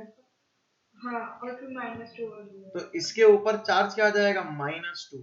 तो फाइनली वी गॉट दिस, ये -2 आया, वही हमारे को चाहिए था। बाकी सब तो हम वैसे ही देख पा रहे हैं। ये दो ही चीजें तो हमारे को जज करनी पड़ती है। अब इसका आईयूपीएसी नोमेनक्लेचर तो आप भी लिख दोगे। अगले वाले का आंसर बताओ क्या आया?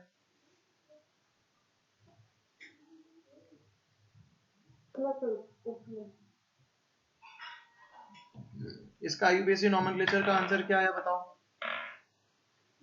दैट इज पोटेशियम, पोटेशियम, अमीन, फिर पहले आएगा साइनाइडो या डाइसाइनाइडो, डाइसाइनाइडो नहीं आना चाहिए, डाई साइनाइडो, पोटेशियम अमीन डाइसाइनाइडो।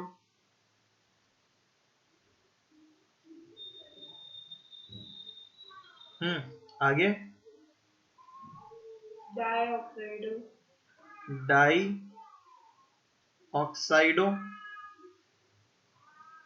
पेरोक्साइडो, फिर उसके बाद में पर ऑक्साइडो, डाई ऑक्साइडो, पर ऑक्साइडो या सुपर ऑक्साइडो, क्या है ये, पर ऑक्साइडो है ना, हाँ पर ऑक्साइडो, क्रोमेट, क्रोमेट ऑक्सीडेशन स्टेट कितनी आ गई, 6 आ गई, ब्रैकेट में अपन कितना लिख देंगे, 6 लिख देंगे।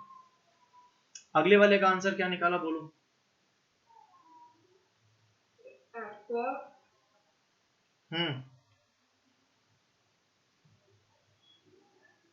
Aqua dioxygen. नहीं पहले तो ऑस्मियम के बारे में बताना पड़ेगा अपन को, तो अपन ने तो अगर वही नहीं होता तो लफड़ा हो जाएगा। दैट इज कोऑर्डिनेशन नंबर इसका 6 आ रहा है। ऑक्सीडेशन स्टेट इसकी कितनी कितनी ले सकते हो जरा से सोचो। पहले नेगेटिव चार्ज जो हमारे को दिख रहे हैं इसको अपन अगले पेज पे लेके चलते हैं, साफ सुथरा लिखेंगे अगले पेज पे।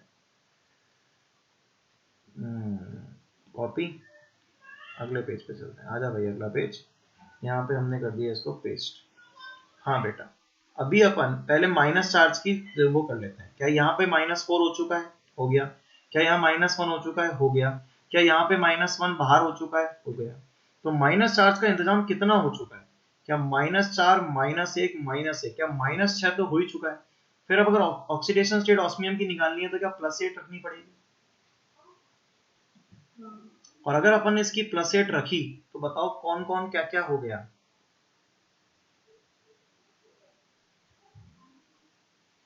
क्या कोई एक ऑक्सीजन 0 ले लो और कोई एक ऑक्सीजन -2 ले लो, सेटिंग हो जाएगी मस्त। कोई एक ऑक्सीडेशन स्टेट 0 ले लो, एक -2 ले लो, अब देखो माइनस भी चार्ज बैलेंस हो गया, पॉजिटिव चार्ज बैलेंस हो गया। तो ऑक्सीडेशन स्टेट इसकी +8 के हिसाब से आंसर आ गया। अब इसका नाम बताओ क्या लिखेंगे। सबसे पहले एक्वा लिख देंगे, एक्वा वाटर का काम हो गया। उसके बाद में कौन आएगा, डाइऑक्साइड, MnO, M पहले आएगा ना, मरकैप्टो, मर इसमें डी को कंसीडर नहीं करेंगे, डाइऑक्सीजन में डी कंसीडर। हाँ डाई ऑक्सीजन है ना, तो डाई ऑक्सीजन पहले आ जाएगा, तो यहाँ आ जाएगा डाई ऑक्सीजन, इसका ये डाई ऑक्सीजन पहले आ जाएगा। फिर उसके बाद मरकैप्टो आ जाएगा, मरकैप्टो, इसका डी कंसीडर करेंगे, इसका एम कंसीडर करेंगे, इसका ए कंसीडर करेंगे। फिर कौन आ गया, ये हो गया, ये हो गया, ये हो गया। अब तो बचा O2 0 हो गया, O2 -2, डाई ऑक्साइडो आ जाएगा, ये इसका O कंसीडर करेंगे। और उसके अलावा क्या करेंगे, क्या ये परऑक्साइडो है तो आगे क्या लिख देंगे, पर ऑक्साइडो, MnOP, पर ऑक्साइडो।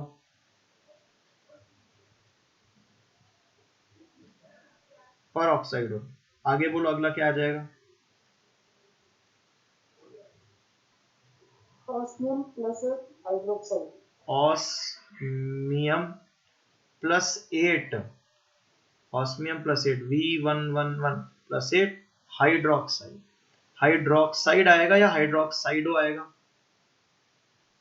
हाइड्रोक्साइड, हाइड्रोक्साइडो नहीं आएगा, कोई लिगेंड नहीं है, हाइड्रोक्साइड सही बोली वो एकदम।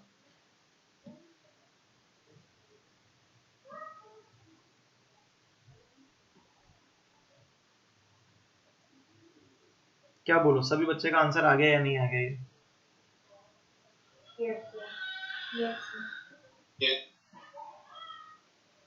क्लियर है सभी बच्चों को, फाइनली ये सब समझ में आ गया। अब क्वेश्चन नंबर 45 से लेकर कुछ आगे के कुछ क्वेश्चन दे रहा हूँ, दैट मस्ट बी मतलब ऐसा मान लो कि चाहे आप उसको होमवर्क मान लो या फिर मैं चाहता हूँ कि वो आप खुद से पूरी तरह ट्राई करो, बिकॉज वो क्वेश्चन जो हैं वो मतलब आपकी मेहनत को बताएंगे।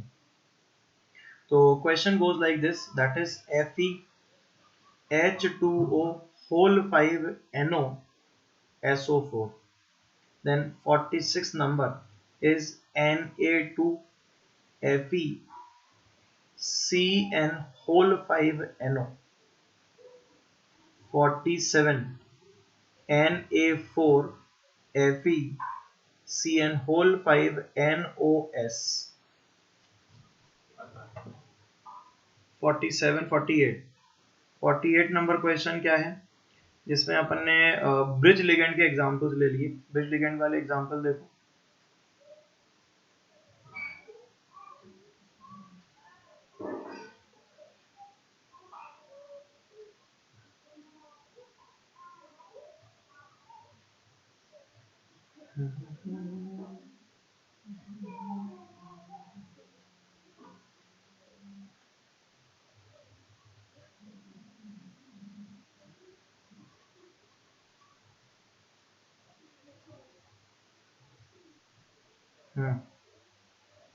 एग्जाम्पल है, नहीं पहले ही वाला ले लेता हूँ। FeCO hold twice NO hold twice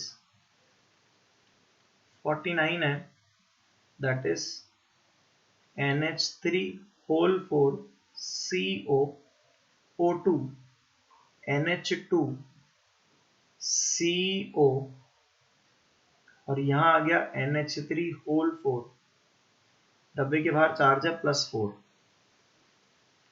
and 50 number question आ गया, that is EN whole twice CrO2O2, ये आ गया CO और यहाँ आ गया NH3 होल 4। मेरे पीछे छुप गया, मैं अभी लिख दूंगा उसको।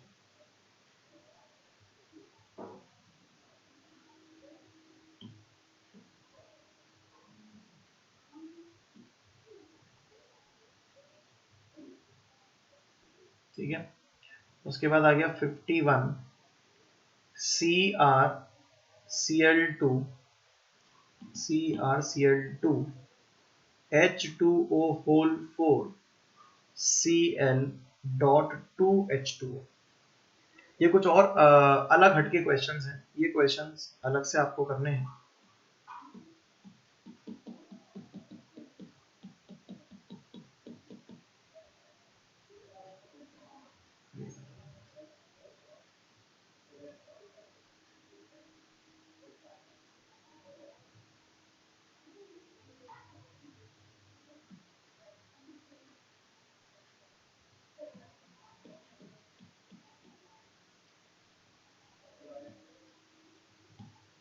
लो, ये नंबरिंग गलत हो गई है, 42 43 सही है, 44 बीच में से गायब हो गया है,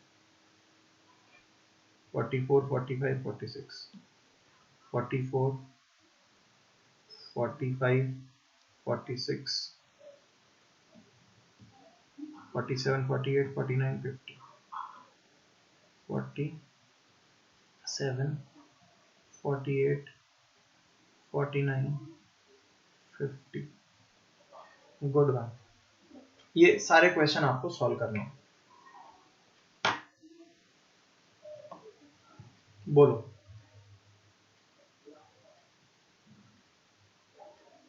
तो आज मैंने दो कंसेप्ट आपको समझाए, क्या दोनों कंसेप्ट आप लोगों को क्लियर है? अब अपन आगे मूव कर रहे हैं। इन क्वेश्चंस को क्या मैं सॉल्व करा दूं या एक बार आप ट्राई करोगे? जैसे टूटा फूटा जो भी ट्राई करोगे, मैं चाहता हूं कि आप ट्राई करें। बाकी क्वेश्चन को तो मैं समझाऊंगा तो अभी हाथ क्या हो ही जाएंगे, बट अपन आगे बढ़ जाते हैं। इसके बाद अपन थोड़ा सा आगे बढ़ जाते हैं, नई टॉपिक पे चलते हैं। चलिए नया टॉपिक देखते हैं। सबने कॉपी कर लिया क्या ये क्वेश्चंस? Yes, sir. चलिए बहुत बढ़िया। अब आगे चलते हैं और नई चीज की तरफ मूवमेंट करते हैं। क्या चीज है वो जरा ध्यान से देखना। हम यहाँ पर दो चीजें पढ़ रहे हैं। एक तो हमें पढ़नी है सिनर्जिक बॉन्डिंग, एक हमें टॉपिक क्या पढ़ना है, सिनर्जिक बॉन्डिंग, और एक टॉपिक हमें पढ़ना है that is EAN rule, effective atomic number. और ये जो दोनों चीजें हैं, ये दोनों चीजें मतलब एक तरीके से बॉन्डिंग एस्पेक्ट है। तो हम लोग हेडिंग आज जो डाल रहे हैं दैट इज बॉन्डिंग एस्पेक्ट। तो आपको बॉन्डिंग एस्पेक्ट में सिखाता हूँ कि बॉन्डिंग एस्पेक्ट क्या होता है। तो जरा बोर्ड पर ध्यान से देखना, that is bonding in coordination compounds, coordination compounds, bonding in coordination compounds। ठीक है ना? बॉन्डिंग कैसे कोऑर्डिनेशन कंपाउंड्स में की जा सकती है, आइए इनको सीखते हैं। सबसे पहला उसके लिए मेरे पास आती है, नाम है वर्नर्स थ्योरी।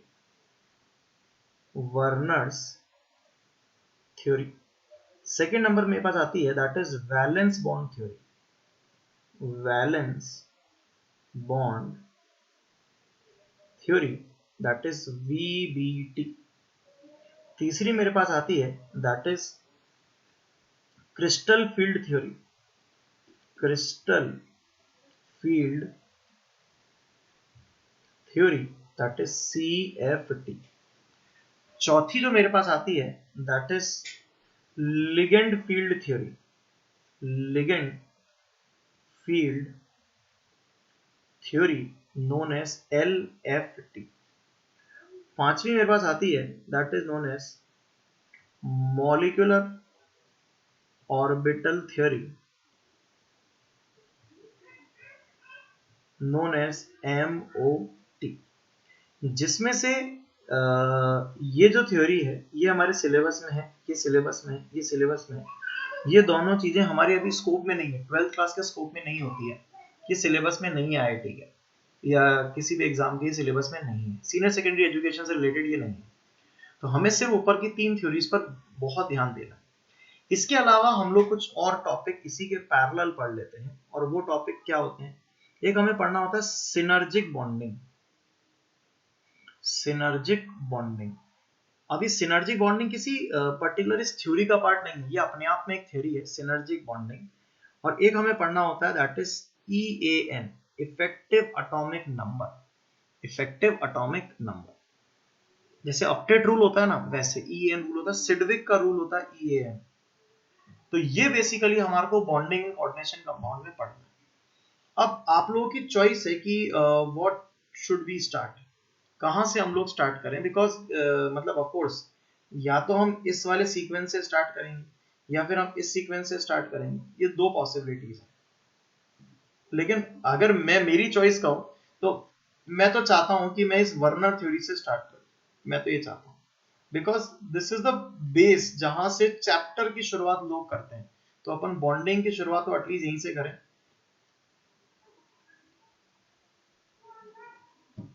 क्या कहते हो, करें, चालू करें वर्नर थ्योरी? आइए बोर्ड पर जरा ध्यान से देखना, हम लोग यहां पर शुरुआत करने जा रहे हैं, दैट इज वर्नर थ्योरी।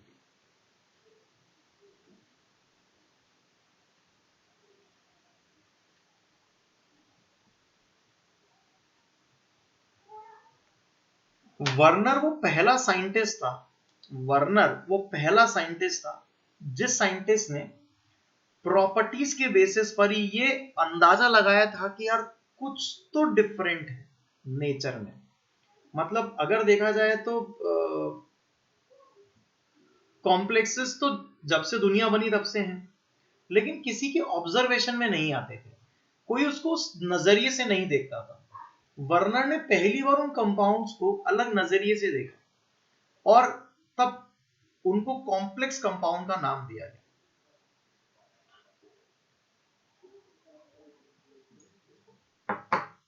आइए सीखते हैं कि वर्नर ने क्या देखा और क्या उससे इंटरप्रिटेशन लगे। तो नॉर्मली देखो, अगर मैंने कहा कि एक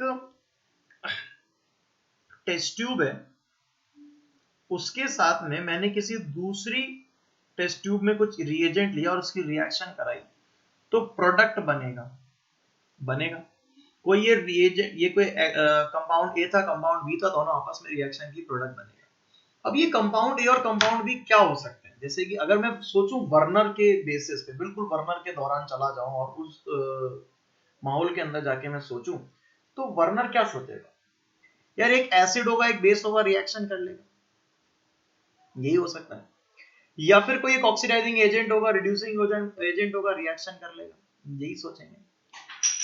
ज्यादा से ज्यादा कोई और सॉल्ट वॉल्ट होंगे, सॉल्ट के अंदर अपन ने कोई दूसरा सॉल्ट मिलाया, आयन एक्सचेंज होगी, कोई तीसरा सॉल्ट बन जाए, इससे ज्यादा तो वो कुछ नहीं सोच सकता। लेकिन उसने एक ऐसी ऑब्जर्वेशन देखी, जिस ऑब्जर्वेशन में उसको ये फीलिंग आई कि कोई एक अलग तरह की स्पेशल रिएक्शन हो रही है। वो ऑब्जर्वेशन क्या देखी? उसके पास में एक टेस्ट ट्यूब थी, जिस टेस्ट ट्यूब के अंदर सोल्यूशन था COCl3 एक्वस। ये एक्वस सोल्यूशन है, इसमें कंपाउंड है COCl3 एक्वस। ये उसके पास एक सोल्यूशन था। उसने क्या करा, इसमें अमोनिया गैस पास कराई। तो लोगों ने कहा पागल है क्या, अमोनिया गैस पास कर रहा है, इसमें अमोनिया का क्या काम है, ये तो सॉल्ट है, अमोनिया गैस है, आपस में रिएक्शन कैसे करेगी। देखो कहानी मैं सुना रहा हूं, असलियत में क्या हुआ था ये तो कोई नहीं जानता। जब अमोनिया इसने पास कराई तो उसको एक नई ऑब्जर्वेशन मिली। नॉर्मली उसने हजारों गैसेस पास कराई होगी, अलग अलग ऑब्जर्वेशन उसको मिली होगी, लेकिन जो थ्योरी उसने लिखकर हमें दी उसमें उसने अमोनिया का जिक्र किया। उसने कहा कि जब मैंने इसमें अमोनिया गैस पास कराई कुछ देर के लिए, तो फॉर अ सरप्राइज वो अमोनिया एब्जॉर्ब हो गई। दिस इज द बिगेस्ट, मतलब कह सकते हैं अचीवमेंट। अमोनिया एब्जॉर्ब कैसे हो गई, उसने इवन अमोनिया को टाइम के हिसाब से चेक किया कि अगर अमोनिया उसने कुछ मिनट्स, 10 मिनट, 15 मिनट, 20 मिनट के लिए एब्जॉर्ब कराई तो वो एब्जॉर्ब हुई, 5 मिनट के लिए एब्जॉर्ब कराई तो एब्जॉर्ब हुई, 1 मिनट के लिए डालता गया तो एब्जॉर्ब हो गई, लेकिन अगर 1 मिनट से कम के लिए डाला तो अमोनिया एब्जॉर्ब नहीं हो रही थी। तो ये कुछ एक कंसेप्ट था जो कि उसको फील आ रहा था यार कुछ तो गड़बड़ हो। एक्चुअली अगर मैं आपको अभी फॉर्मूला लिख के समझाऊं तो आपको पकड़ में आ जाएगा। उसने जब सबसे पहले अमोनिया गैस इसके अंदर डाली तो कोई ए कंपाउंड बन के तैयार हो गया। पहले उसको मास पता था, अमोनिया एब्जॉर्ब करने के बाद उसको मास पता लगा, तो उसको पता लगा जो ए कंपाउंड है उसका फॉर्मूला हो गया है COCl3.6NH3। तो उसने कहा अच्छा यानी कि 6 अमोनिया के मोल्स एब्जॉर्ब हो। ठीक है भैया, हो गए होंगे। उसने कुछ कम देर के लिए अमोनिया गैस पास करी और एक बी कंपाउंड बनाया। उसने उसके फॉर्मूले का मेजरमेंट करा, उसको पता लगा कि यहाँ पे 5 अमोनिया एब्जॉर्ब हो गई। उसने कहा अच्छा इसका मतलब 5 मोल अमोनिया मेरी इसमें एब्जॉर्ब हो गई।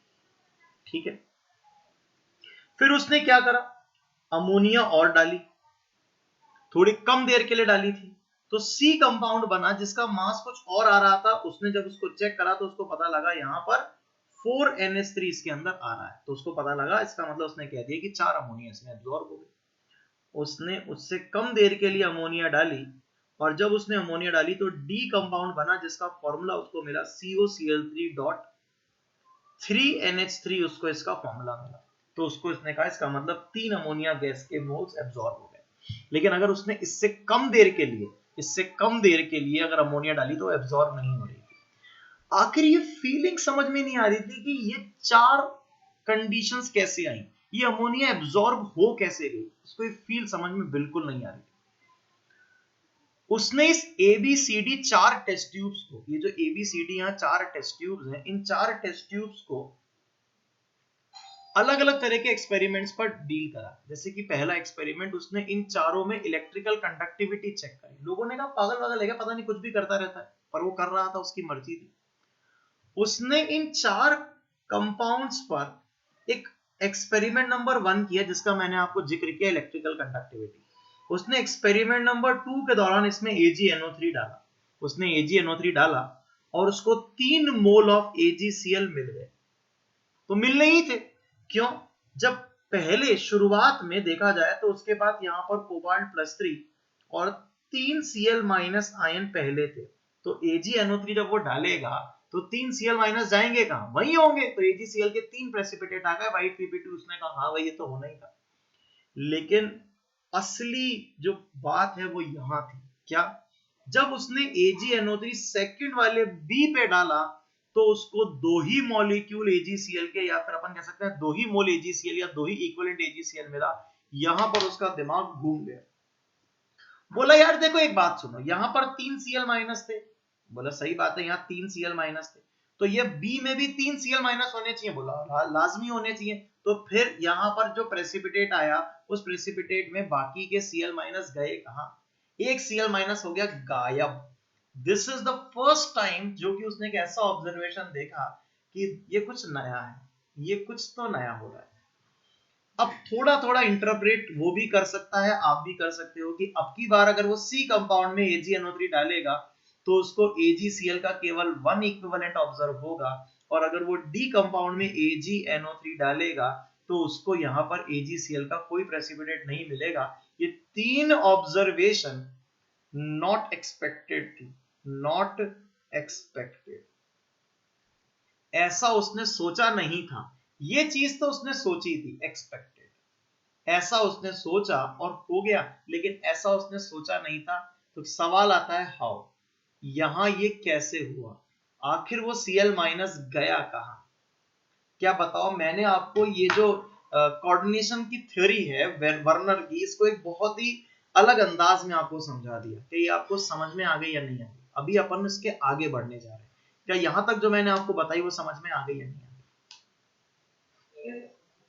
ये स्टोरी फीलिंग आ गई कि अगर आप एक अननोन की साइंटिस्ट की तरह फील कर रहे हो, तो ये भी मैं वो अननोन साइंटिस्ट की तरह ही आपको बता रहा हूँ कि एक टेस्ट ट्यूब है, मैंने ये डाला, ये हो गया, और अच्छा ये कैसे हो गया, just like that, feel like that. ठीक है,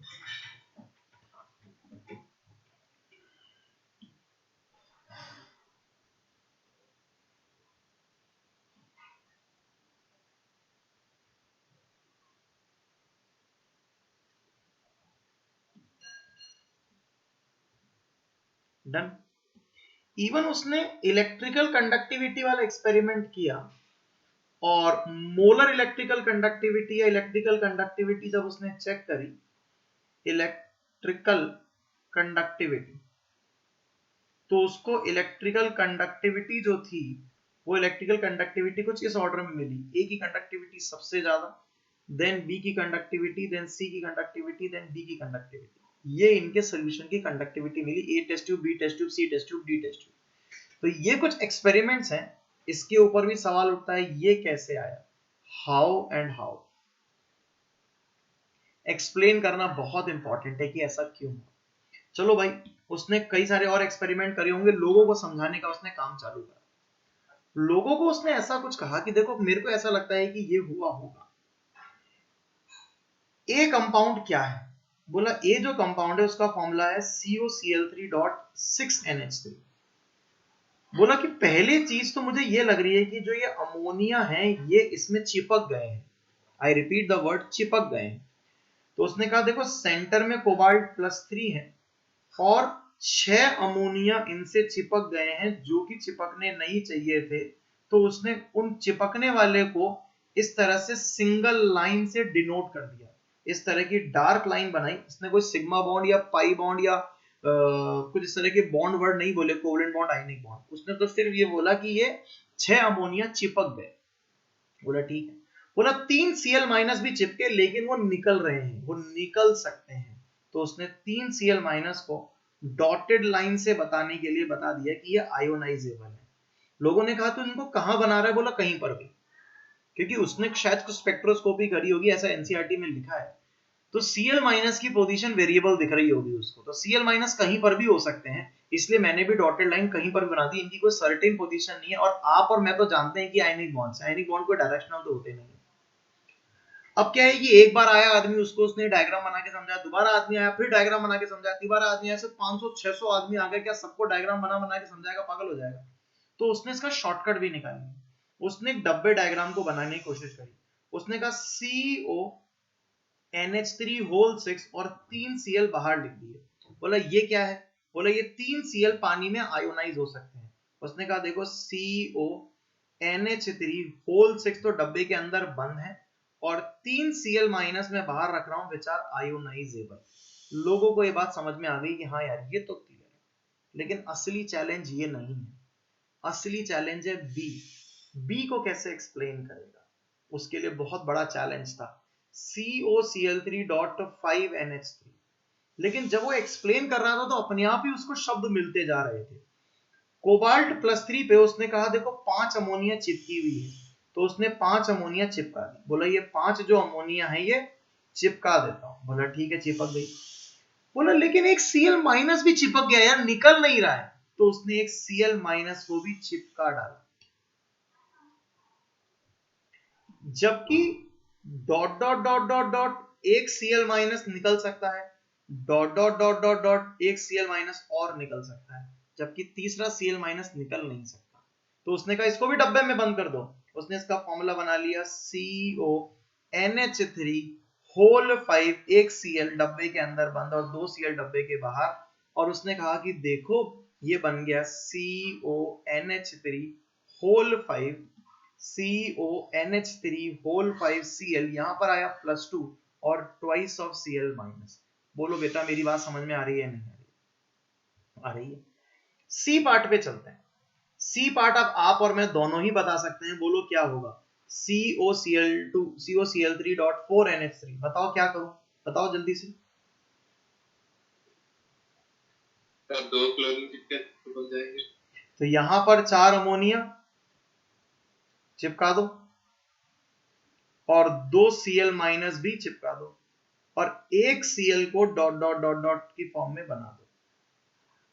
इसका फॉर्मूला अगर मुझे बनाना होगा तो CONH3 होल 4 2 Cl डब्बे के अंदर 1 Cl डब्बे के बाहर, और यहाँ जो कंपाउंड आयोनाइज होगा पानी में जाने के बाद में वो कुछ इस तरह का होगा। NH3 होल 4 2 Cl अंदर +1 और बाहर आ गया 1 Cl माइनस। बोलो मेरा बेटा ये क्लियर है?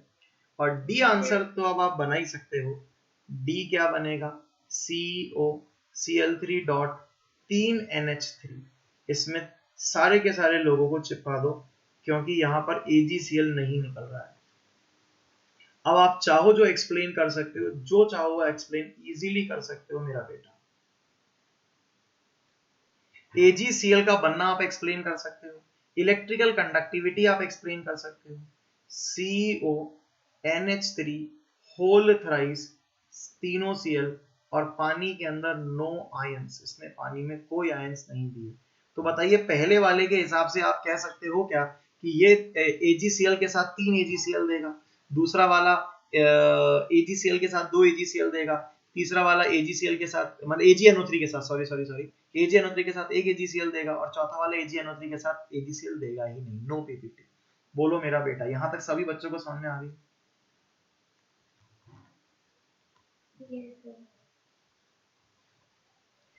NS दोनों तरह के बॉन्ड है, ध्यान रखना, एक कोवेलेंट भी और आयनिक भी है। उनके चार्ज को वो बैलेंस कर रहे हैं, दैट इज आयनिक, और वो उनके साथ एक्चुअली हम तो जानते हैं कोऑर्डिनेट बॉन्ड बना रहे हैं, और कोऑर्डिनेट बॉन्ड बना रहे हैं तो वो क्या हो जाएंगे?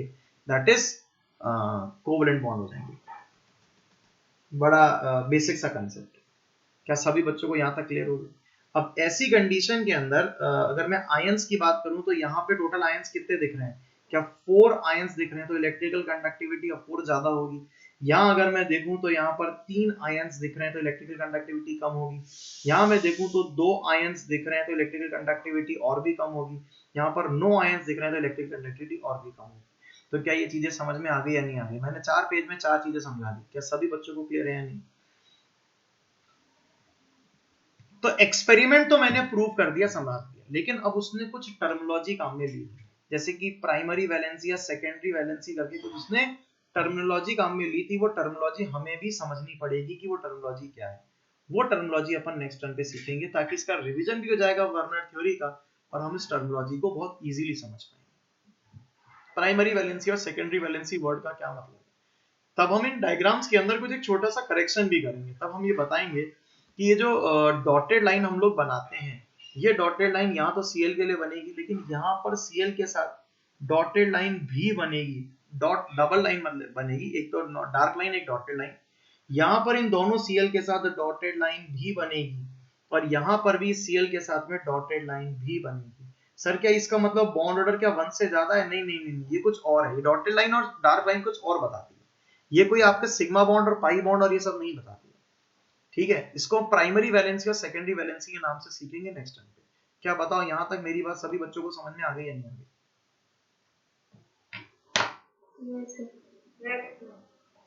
चलिए तो मिलते हैं इसके बाद अगले टर्म के ऊपर, आगे का टॉपिक पढ़ेंगे। मुझे लगता है कि यहाँ तक सभी को क्लियर है। कोई डाउट हो तो आप मुझसे पूछ सकते हैं। कोई डाउट है? सर आप अभी नोट्स भेज दोगे? हाँ श्रेया, अभी भेज देता हूँ मैं।